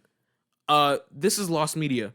The model gone. So like nowhere to be found. Whoa, Like no way. I am really hoping someone find this because if someone finds it, Actually, is crazy lore. I would make this my wallpaper. I would make it my wallpaper because it's so fucking good. Like it's just like it's their most depressive album from what I've listened to, and it's just like the girl like it's like almost like feeling empty. Like you could see in the girl, she's like empty and have like showing like her insides as well with the Yeah, wireframe. yeah, And you could hollow. tell that there's nothing. It's like oh my gosh, it's oh fuck. I'm about to scream. I'm about to scream, but I can't because my mom's here. It's like, why are you screaming for? Get your ass off that computer. All right, I'm sorry. I need to scream at the top of my lungs. Yeah, fucking amazing album. Ooh, I've actually never seen this one before. This is Pistachio Island by LK. Also, I'm just saying, some of these are more obvious than others because you know a lot of them are hip hop. This one is glitch hop, IDM. Really? Shit. Yeah, this came out 2001. Pistachio Island. Yes, I was very interested in this album. It's cool. It's like different from like other very popular IDM artists like Autechre and them, but it's very cool. I love that album cover so much. Huh. Yeah, the album cover is actually really sick. Yeah. And The eyes almost make it like a character in a way. It's yeah, like this this, like creature. makes it personable. Yeah, it's a creature. Yeah. Yeah, I thought it was like an octopus or squid. Yeah, right? No, for sure. I get that. It's like what the fuck? Oh my Like gosh. a floral octopus. Oh, Floral sea creature. oh, we gotta talk about some of the details on this with the Japanese letters. Oh my gosh. This is so fucking good. I don't know what to say. I And like the jump buttons. Like, yeah. yeah, there's just like actual analog buttons there. Oh yeah, that's actually awesome. It's Wow. like it has that vintage like or that 2001 like feel to the album cover as well. You can Yeah, tell facts. that For sure, for sure. like taken on a not a kind of shitty camera. It's so fucking good. Bitches Brew by Miles Davis. Ooh, yeah, this is another famous one that, like, if we're talking about from way back in the beginning, Yeah. if we're talking about famous Pinterest albums, like, this is like constantly comes up, and again, for great reason. I fucking love this album cover. The album, I love it too. I don't listen to it a lot though because Mhm. I always have this thing where it's like I don't come back to a lot of jazz period, but with this especially because a lot of the songs are long as hell.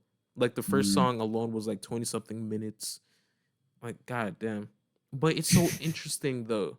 It's so fucking interesting. I have this as my banner on Twitter and there's a Mhm. point I think I still have it as my like lock screen wallpaper from my PC for my laptop, my shitty school laptop, but it's so fucking good. And it goes crazy though. Like It the does. colors are awesome. Like again, like the rich, deep colors. Like Have you seen the have you seen like the full? Oh, sorry to not to cut you off. Have you no, no, seen you're this? so good. But no, show me the full one. Okay, Miles Davis. Oh my gosh, like this is so fucking good though. Is this a good one or is it's kind of wonky on this one actually? Yeah, I'm fucking. This is taking me quite some time. Well, I can hit the old Google machine. All right, hold on. No, I got you. Like, I bet. okay, this one's kind of wonky, but I'm still gonna show it because, fuck yo. I'm sorry, I didn't mean to. I love that one. Okay, Whoa. yes, dog. The fucking like Yo. hibiscus flower in in the center. Literally. The fingers like connecting to the heads. Oh my gosh. Yo. And the dude on the Okay, left. this is insane. Wow. Oh my gosh. This I is like it gives me from In the Court of the Crimson King, like where you open that yeah. vinyl and it's like a continuation of the front cover. I Yeah. love physical media does that where like you like if you get the physical, you it's like a continuation of the cover. Like, yeah, this is incredible. This is like top this could be top 10 cover of all time. I fucking love this. I love it. I wouldn't even dispute that, honestly. Exactly. I would like if someone would be like, "Hey, I don't really like the front cover all that much." Show them this. Oh Lord have mercy. Great googly. I'm sorry. Yeah. Copyright. No, yeah, literally, bro. Literally. This is fucking awesome, bro. Sung Tongs by Animal Collective. Ooh, yeah. Animal Collective has pretty good album covers. Yeah. I'm weird with Animal Collective. Like it's always hit or miss with me with an Animal Collective song. Like I don't have any records that I can point to, or Yeah. even songs where I'm like, I love that, but they're always just consistently like good, you know? Yeah. I love Leaf House. Bus Driver did a cover of Leaf House actually, which is fucking weird. Really? Yeah. I was so confused. Like, I think it was off of I didn't listen to it yet, but Computer Cooties, which is on Bandcamp, but I don't think it's a Mhm. full thing. But he did a cover of it, and it's like, holy shit, that is Really? definitely a Wow. bus driver thing to do. I'm not gonna lie. But yeah, this one Yeah. with the paper cutout is like, oh boy, I love me a good physical media collage. What can I say? yeah, I really would love to do more collage stuff. So yeah, I got some stuff to talk about. This one, though. Okay, you're gonna have to educate me on this one actually. So this is by electronic vaporwave plunderphonics artist Christ, who I had on the show before. And this album is, if you've heard of News at 11 by Cat System Corp and how that album Hmm. was, essentially like a tribute album to the victims of 9/11. Yeah. This is also a 9/11 album, which some people will be confused. It's like, why is Christine Washington Chandler's artwork on here? Yeah, yeah, that would be my first question as well. There is there is some stuff going into the album cover for it that's on like the Vaporwave wiki, and I'll probably put it on screen. I'm not going to show it now, but there Yeah, is, yeah, yeah. I think it's mainly like lost of innocence, and looking at Christine, yeah, there is definitely a lot of innocence that's been lost, but Yeah. it makes sense like in a way, but looking at the cover art, I wouldn't blame anyone for thinking, yeah, I don't like it. That Yeah. It's definitely if you see that at a first glance, you get like, huh. Like, it's one of those. You're like, huh. Yeah, just like confused, and it's like, huh? Why is the Sonic Chew on here? It's like, what the fuck? Yeah, literally. Yeah. This one I think you're gonna love, and I had a thought in my head. It was like Jake would definitely, if he had like, if he had the mask and like a suit and tie for this, he would definitely rock it out for like Halloween or something. Whoa. What the hell? This is no means no wrong. This is a hardcore album that a lot of people consider to be punk jazz, but it doesn't have a lot of jazz influence aside from like, Punk jazz. That's a crazy combo. yeah, don't expect it to be like heavily like jazz influence, but I personally hear it in the bass. You could definitely hear it too, Hmm. but it's like, damn, this album this album's actually like fun as hell. Like, there's a song called Big Dick on here. it's, I've it's never even heard of this before. Actually, this is the first time I'm seeing this. yeah, this came out 1989. Oh So wow, yeah, it's a fucking cool ass. man, It's yeah. a cool ass album cover, if I do say so myself. But No, yeah. yeah, this another normal person reviews who I know you have seen him before because he had you on a tier list. He People did. people who I could beat up in music He definitely exclusively. did, bro. It's like god damn. He had showed you on that. On that, it's That like was so god damn. funny. I was going on a road trip and I saw that come up and I was like, dude, no shot. It was like, yeah, I don't think his ass is beating Usyk. Like holy shit. But Yo. there's a dude who keeps on telling me, or keeps on telling people, or just like he's a big fan of this album, along with like another album called "There's a There's a Vomit Sprinkler in My Liver River" by Deep Turtle. I haven't listened to it, but that shit, that name is just like what the fuck. I was But gonna say you said that. I was like, whoa, I'm still processing the title of that. yeah, It's it's like, like wow, okay. I need to listen to it. It's not on streaming though, but I need to listen to Mm, that album at some point. Yeah, cool ass name. But this is a cool ass cover with a also like cool punk album. So yeah, yo. this is Paysage Diver's self-titled, or however you pronounce it. It's a I feel like a lot of people who look at it is like, is this black metal? Yes.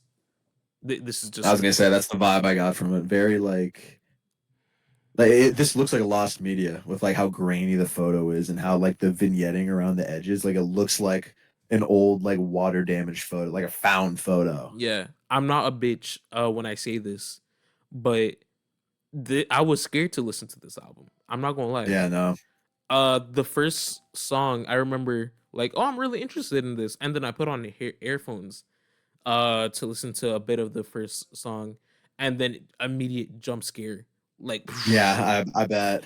it's like, oh my gosh. But after listening to it, it's like, damn, I am not a big listener when it comes to black metal, but I have heard some classics. I've heard Philosophem by Burzum. I've heard the one Mayhem album a lot of people talk about, but they don't Mhm. compare to this.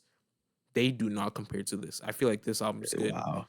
This is The like, cover gives me like again James Blake's playing robots in heaven oh vibes. It's almost yeah, kind of the same like setup in a way. yeah. Like I I'm need, actually kind of I like actually, shocked how close it yeah, is. I need to listen to more James Blake. I've listened to his self-titled and Assume Form. Ooh, I- great. The I've self-title is fantastic. Yeah, I've listened to Assume Form because I was doing an album exchange, but I need to listen to Mm. Overgrown and other stuff from him. So Overgrown is my favorite James Blake album. that's awesome. All right, this is a jazz album that I wasn't planning on having here, but looking at it, you would definitely love it as well. So Yo, that's sick actually. yeah, Andrew Hill's Compulsion. Compulsion. Yeah, I love the exclamation points. Very small like piece, but like that actually makes it so hard. yeah. Like that rocks. There's something about Blue Note album covers from the 50s, 60s, 70s that's just, it has a specific charm to them, and this one is just like so fucking, like, I don't even know what to say about it. Oh, I just No, it rocks. yeah, it's a cool ass album cover. Again, famous Pinterest albums is like album covers like Blue Note is just constantly coming up and for good reason. Like Yeah. dare I say revolutionizing the album cover, doing like Hmm. stuff like this, being like weird and interesting. Because again, I'm gonna look at this and be like, damn, this is crazy. I gotta hear what the fuck this sounds like. Yeah, it's fucking sick though. It's like some people say it's like free jazz, but it's just more avant-garde jazz. It's not really free jazz. Yeah, yeah, yeah. It's good though. Drugs. Oh, Aphex Twin. Yeah, Aphex Twin's Drugs. Ooh, Aphex Twin. Probably Yeah, my Aphex Twin favorite. has some pretty darn good covers. Probably my favorite album of his. If I'm being honest, I love the album cover as well. And have you seen the physical for it? I don't think I have actually. The I didn't know it was physical, different. the physical is bigger. It's like it's not like a traditional like 1 by 1 square. It's like more than that. Mhm. So Oh, yeah, really? Interesting. I I think this is a cool ass album cover. I don't really think there's a lot to say about it. It's just like a piano type. shit. But Yeah. there's an animated version of it too, which I think is kind of cool. So yeah. That kind of rocks. All right, I think this is the last Vaporwave album I'm showing here. All right, let's see what we're rocking with. Ooh, I'm actually a lot. Had a patron request me. How do you pronounce their name? Nmesh? Is it Nmesh. just Nmesh? Yeah. I forget which one it was, but it was like a red album cover. And Nmesh has really, really banger album covers. Honestly. Hell yeah. Yeah, this album cover is fucking sick. And I remember Fantano. I'm not a big avid Fantano watcher, but um he has mentioned like a Namesh project, or at least a various artists collection with Mhm. Namesh on him, where it was like around 2015 during like the election shit. So that was a weird ass album cover, if I do say so myself. But I Yeah, love, this album cover is like uncanny in a way. It's like I know it's a person's face, but it's like something about it's like digitally enhanced or like yeah, altered, where it's like it looks like it's almost human in a way. But yeah. I think it looks really nice. It obviously there's some sort of like thing when it comes to vaporwave albums that they always gotta steal images and post them on. This is a great example of that, except they of course add their own like branding to it. It's like it's cool as shit. This is like Exactly. a makeup thing magazine. And Really? yeah, there's a Oh whole shit. list on RYM and I think Reddit as well that has like the origins of specific vaporwave albums, and this is on there, or album covers, I should say. So yeah. That's actually really interesting. All right, I have this, and I have like two more or one more, depending on if you're feeling for it. There's a reason why I'm saying that, but I'll talk about that in a bit. Oh, SpaghettiOs. Oh, Venetian whoa. Snares, the Chocolate Wheelchair album. I've never seen this before. Yeah, Venetian Snares is a breakcore artist, and this is a very crazy album. That's all I gotta say. It's Mhm. oh shit, I don't know what to say, but okay, let me just say this. Eric Andre said like one of his favorite songs is "Hand Throw" by Venetian Snares. If that doesn't tell you something, I don't know what does. But yeah, this album is just fucking sick. Like again, off the Okay. wall breakcore. Oh my goodness! Like even the first song, "Abomination Street," alone, like holy shit. Very Ah, intrigued. very, very amazing fucking breakcore album. But so the last two covers I'm going to show you, one is a bootleg. Two, Okay. All right. they're from the same album. But the thing is that the first variant of it is NSW, and I don't know if you feel like looking at NSW. Well, since I have no idea what it is, like I don't know how NSFW it is. Like, Okay, so it's not gore. We'll put it out of the way. It's not gore. Fuck okay. gore, right?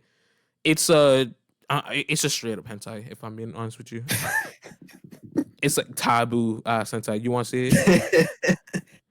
Man, I mean, hey, it's your show, dude. Okay. For the viewers, I'm just gonna show the non SW version, and I'll show it to you in a bit, so you won't fucking get your night ruined or anything like that. But Damn, the more you talk about it, I kind of don't want to see it now. Oh, Jesus. yes.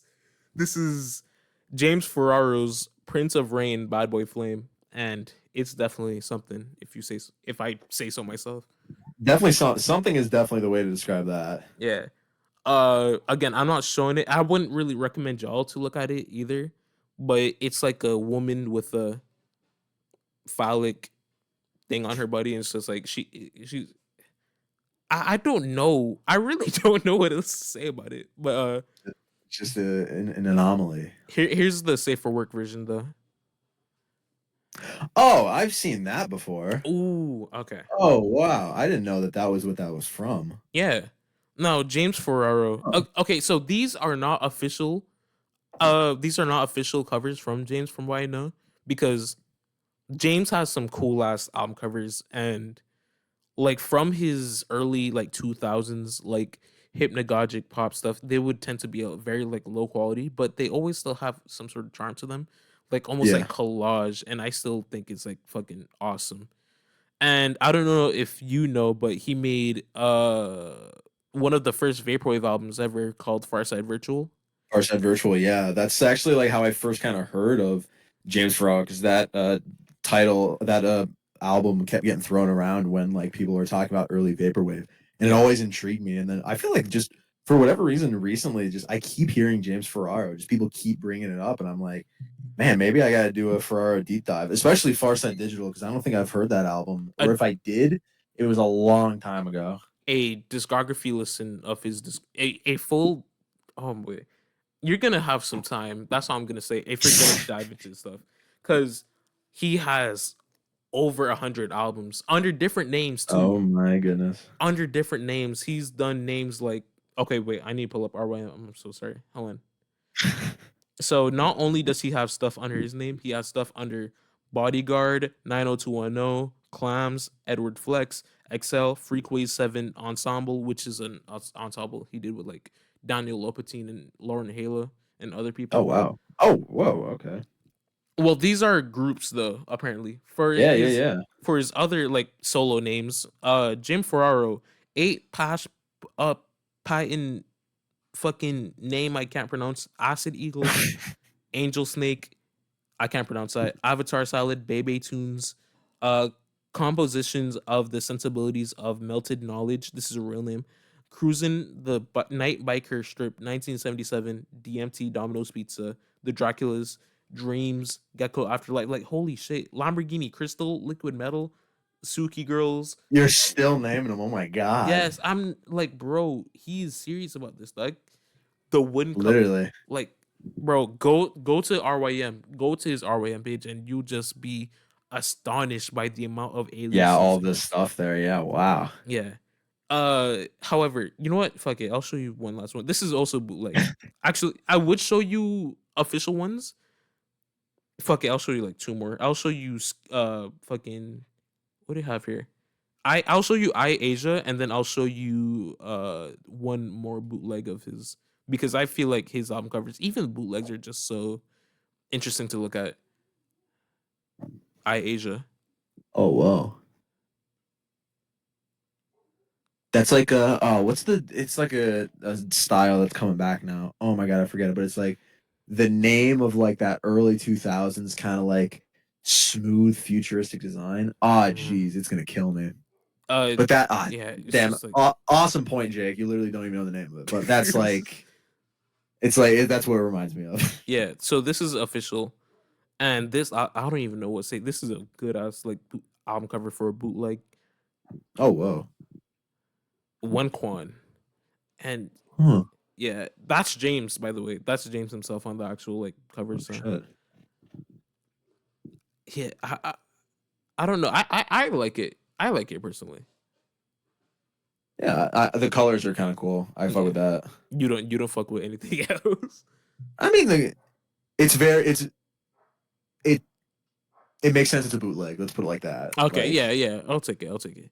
But yeah, this fucking James is definitely an enigma, if that's the right word. Enigma. I definitely need to check out it's Farside Digital, right? Farside Virtual. Farside Virtual. I need to listen to Farside Virtual. Yeah. So if you do want to get into some of the weird, well, a lot of his music, every fucking album he makes is weird, I'm sure. But if you want weird, if you want to get into some of his like more deeper or like darker stuff, NYC Hell, 3 a.m. and Skid Row, automatically, and there's also Sushi, which is like a dance like UK garage album he makes, which I think is fucking awesome. Yeah, UK bass.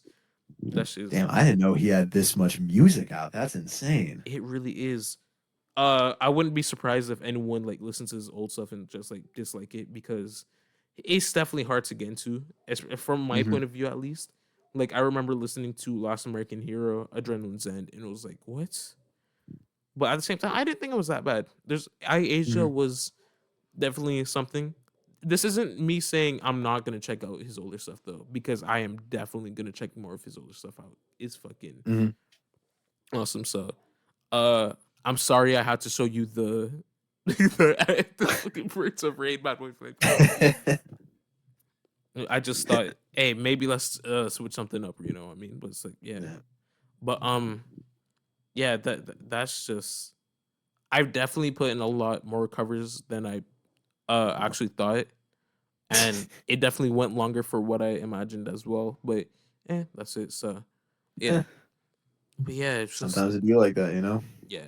I don't know what else to say, but it's just like goddamn. And another thing is that you haven't really like you had like a whole series where you kind of like did or like kind of replicated other people's covers as well, Yeah. which I thought was like cool as fuck. And I think one of the ones that I kind of used, but for like something else, for something different, was like the weekend one, which Oh was yeah. The After Dark after Deluxe. yeah, the deluxe one. Yeah, Yes. I kind of used that, but I used it in a very like different way where I kind of had like I used a picture of my friend, so I'm not really gonna Hmm. show it because I'm not really gonna ask permission. And he says, and I was like, all right, fuck it. But Yeah, no, it's so cool. But that's like the cool thing about like design stuff on on YouTube specifically, where it's like you don't just want to replicate the cover. You're like, oh, I like that technique that was used. Let me yeah, implement that on my own stuff. That's the shit where I'm like, oh, hell yeah, like love that. yeah, for sure. It's like I've like visual art is fucking awesome, and I used to draw, It but is. I never really draw anymore, unfortunately. So I'm I can't hope draw either, unfortunately. I would love to. I just can't. I'm just hoping to get back into drawing at some point, and probably if I'm able to get like a drawing tablet and kind of mix graphic design with that, That'd be sick. That'd be that'd be really sick, sick. bro. Yeah. But yeah, I think uh we got time? Nah, it's like 1 hour and like 40 something. So because I said 1 hour thing. I don't know if you want to continue or we could just like do a stopping point here. So Just because I got off work like right when I got here and I'm a little hungry is the only thing, you know. yeah, yeah, that's So, like maybe understandable. a handful more minutes, and then just like Yeah. You know what? Nah, I feel like it's better actually. However, because I don't really think there's like anything specific other than music that I actually do want to talk about that kind of brought up in my head, like fucking Mhm. I don't know recent events or shit like that. Just the other yesterday, I think me and a friend were kind of like talking about trends that's been going on. I think this will be like probably the last thing to just have some variety in the show type shit, But Yeah, yeah. we kind of talked about trends, and I've mentioned to her some like stupid trends that went on. And one of the trends that happened on TikTok was like the skull breaker challenge, which is by far one of the stupidest challenge I've ever fucking The heard. Skull Breaker Challenge. Yes. You got to run me down on this one. I'm unfamiliar. So it's a prank challenge essentially where three people, you and two of your friends, and the one you're gonna prank stays in the middle. One of the people jumps on the left, the other one jumps on the right, and once the person in the middle jumps, you kick them underneath their feet so they fall backwards. Oh, geez, that sounds very not like it's gonna end good. Yeah, a lot of people went to the ER for obvious reasons. So I mean, it's it's called the Skull Breaker Challenge for crying out loud. yeah, Like, it's man. like fuck, dude. I don't. What were people The thinking? Skull Breaker Challenge. How do you pitch that to someone? Just like, hey guys, let's do the Skull Breaker Challenge. Like, I would immediately get hit with like, yeah, no, we're not. I don't think we Exactly. are actually. Like, yeah, I want a life. I have a Yeah, lot of literally. life. So, like, It's like the naming it the Skull Breaker Challenge. They're just like, yeah, we'll just put it all out there, you know? Like, yeah. no, nothing imaginary there. Like, just There's what a you see is what you get. there's another challenge. I forgot the name of it, but it's where people like steal like some of the most randomest shit. Someone stole like Oh, I remember that. Yeah, yeah. yeah, yeah. People stole smart boards. Someone stole like a traffic light. Yeah, you like unbolt a urinal from like a public restroom and like steal that. Oh, I forget. I know what you're talking about. I forget what that was called though. Yeah, But yeah, those challenges were just literally just like, oh, just stealing. Just like, yeah, this is the challenge. yeah. The It's robbery is the challenge. yeah, yeah. Like you ain't a real nigga if you haven't stole a fucking smart board from your school or some shit. It's like what the fuck? Stealing a smartboard is insane. Like unbolting a urinal and just like hooking it up in your like living room is just like, yeah, this is from that one TikTok challenge, you know, Yeah, I'm when saying. someone comes over and they look at it. Nah, because how the fuck do you steal a smart board? How do you successfully do that shit? That shit pisses me off. Like, See, that's the challenge. You need the behind the scenes to be like, how is that even possible that you made off like that? There's like no way. yeah, it's like, goddamn. Uh, I don't know what to say. It was like trends get worse by the moment. The Nyquil Yeah. challenge, fuck. Oh yeah, man. Going back to the day, I remember that shit. It's just like it's literally just like At some point, it's kind of like a you just put like a wheel, like a spinning wheel, and just throw random shit on there, and Yeah, then throw a dart, and then eventually, at some point in like maybe 50 years from now, that'll be a trend. Like yeah. just totally random, makes no fucking sense at all. It's like yeah, but it's huge on TikTok. It's like cool, man. Like that God, rocks. God is looking down upon us at for what stupid people He has made, because What's the Steve Buscemi quote from Spy Kids 2? What uh, is it? do you think Do you God is afraid? I don't remember. Fuck. do you think God stays in heaven because he too fears what he has created? Literally, insert Steve Buscemi gif in that section. Boom. That's actually a hard ass quote, if I do say so myself. It actually is. It just that comes out of nowhere in that movie too. It's just literally just like Like, haha funny, and then it's just like that hard ass line is like, yeah, all right, Steve, yeah, I didn't know you had it in you. yeah. Because like, out of all movies, Spy Kids, you'd Yeah, expect Spy Kids 2, The Island of Lost Dreams, bro. What? you'd expect this to be like in fucking, I don't know, Uncut Gems or some shit. What the Yeah, fuck? literally, that's some like A24 shit right there. I have not watched Uncut Gems. I just know it. Shout out 106 Point Never, though.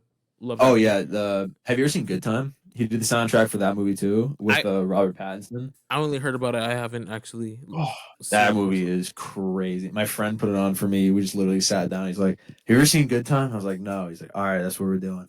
And I'm literally just like mouth wide watching. Like, this movie is insane. And of course, shocker, but the soundtrack is incredible. Yeah, that's the thing where it's like I mean, I've already said it. I've never touched like Netflix since like God knows when, but I'm just someone who don't really watch a lot of movies. But when it comes to shows, that's a different thing. I feel like I fucking love SpongeBob. Like the first 3 seasons. Oh, Ooh, absolutely, absolutely. All right, this is your assignment. If you get Jackson Burns on, yeah. ask him about SpongeBob and then watch him stutter because he has never watched SpongeBob. Oh, I'm disappointed. Oh, Literally. And I'm what? like, dog, what? Like, No, no, no, it's no, no. because Wait. I'm putting this in my notes. 85, yeah, literally, please. 85% of my vocabulary is just SpongeBob quotes. And then I'll hit like the most blatant SpongeBob reference of all time. And then I'll look at Jackson and he'll just be like, huh? This is like, I know you don't know.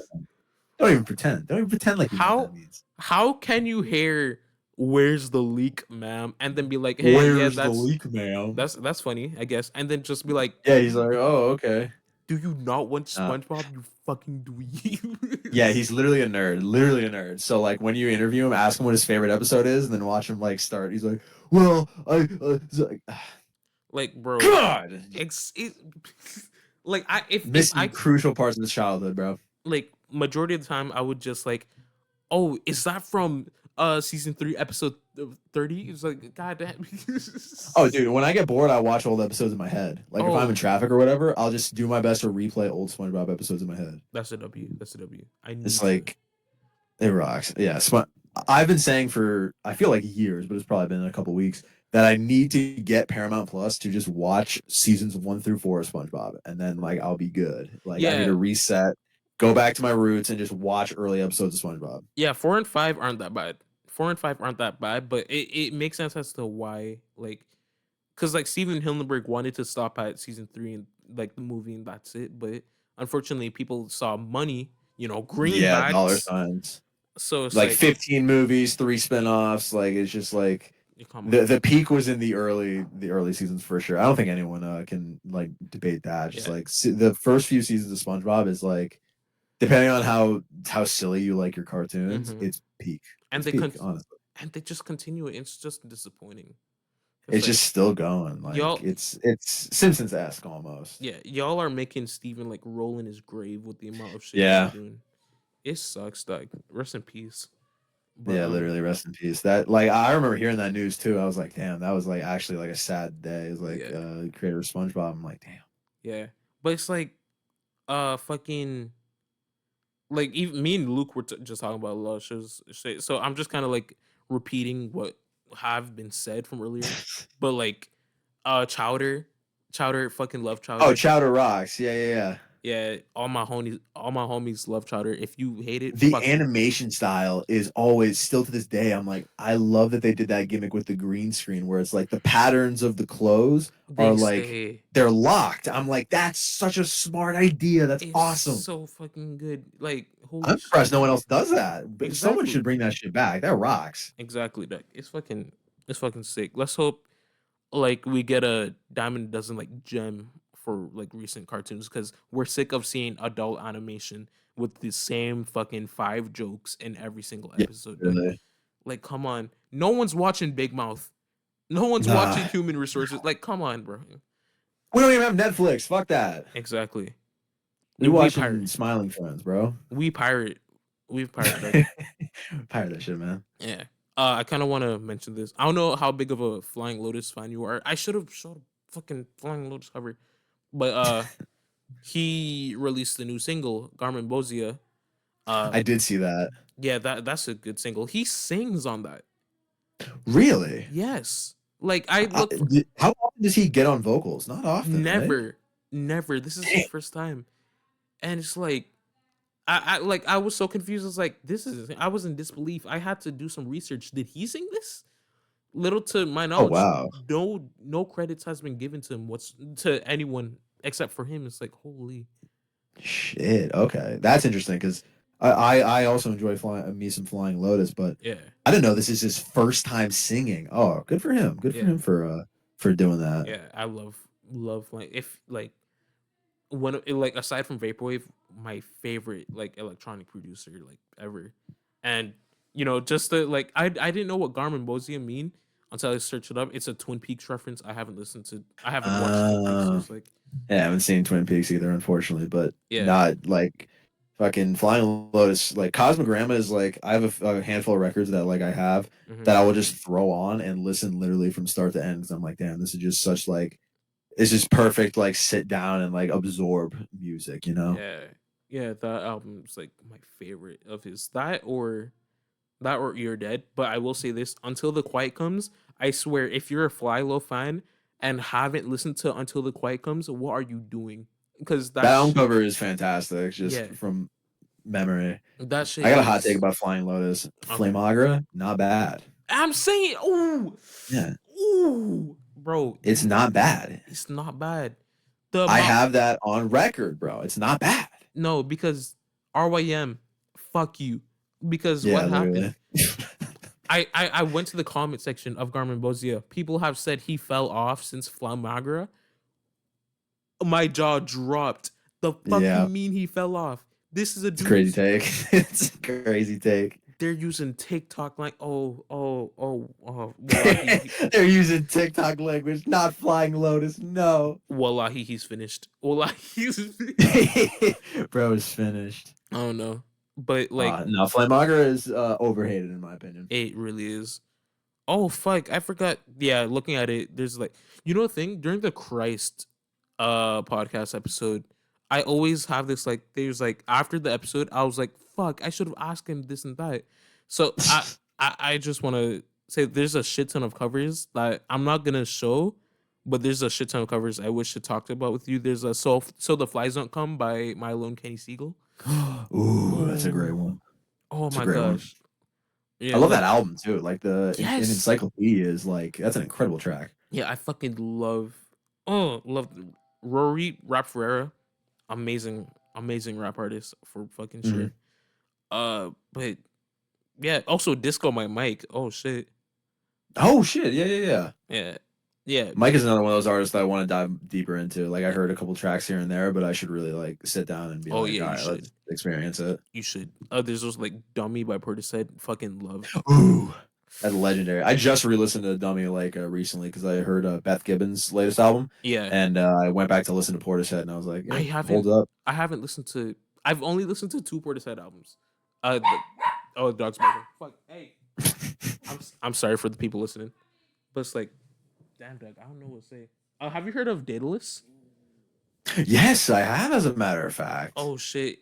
Invention and Simmers Over are the only two Again, projects I've listened to. I mentioned bring this up to Jackson. I actually think that's like his not like favorite album, but like Mm-hmm. pretty high up there. Like he really likes that record. Yeah, What's the Daedalus one that I really like? Ah, man, it's Invention. no, it's like it's one of the newer ones. Fuck. I've only listened to Invention and Simmers Over, unfortunately. What Wands Won't Break. Great cover, and I really like the album. Actually, it's been a while since I listened to it, so I'm actually forgetting a lot of it, Yeah, unfortunately. But like Cauldron, the opening track is insane. That song is crazy. yeah. I definitely gotta check more of his. Oh shit! I should have. What was the album? No, I just skipped past it. Devon Hendrix. Dreamcast Summer Songs. Ooh, man, you really gotta get Jackson on this thing. Oh, You really do. Oh, really? Holy shit! Like, Actually, I don't know if I can say that. I think that's still a secret. So yeah, never okay, mind. yeah. But like, fuck, Dreamcast. And I was hoping, I was like, oh yeah, you definitely gotta like do Devon Hendrix type video on him. It was like, but like knowing Jackson made it, and you said, Jackson made it. That's very understandable. So yeah, but yeah, Yeah. as time went on, I've noticed that some of Devon Hendrix stuff has been a bit slightly overrated though. But that's not to say that his stuff isn't bad. His stuff is still like I've only listened to a handful of the Devon Hendrix stuff. Like I think I've heard Ghost Pop Tape and I think a little bit of Dreamcast, but like that's it. Joe Chill World is good. It's definitely dated, but it's still a Yeah. good album though. But yeah, I think we have came to a stopping point. Oh fuck, Iris by Mirror Mirror Rama. Wait, that's it. That's it. Okay. All right. I'm just fucking saying. I'm still looking. Okay, that's it. Not seriously. I just want to say, thank you so much for being here with me today, Jake. Absolutely. Thank you for letting me get on the horn. You know, this was fun. This was fucking fun. I hope to have you on again at another point when you're available. Yeah, of course. absolutely. Once again, October 4th. I just written down in my fucking notes. I just remember the preparing myself to deal with a miracle out. Oh yeah, 4th. there it is. Listen to Metalhead. I'll probably play it right now.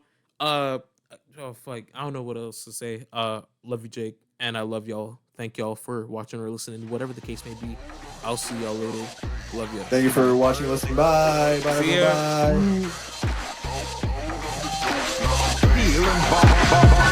Bye.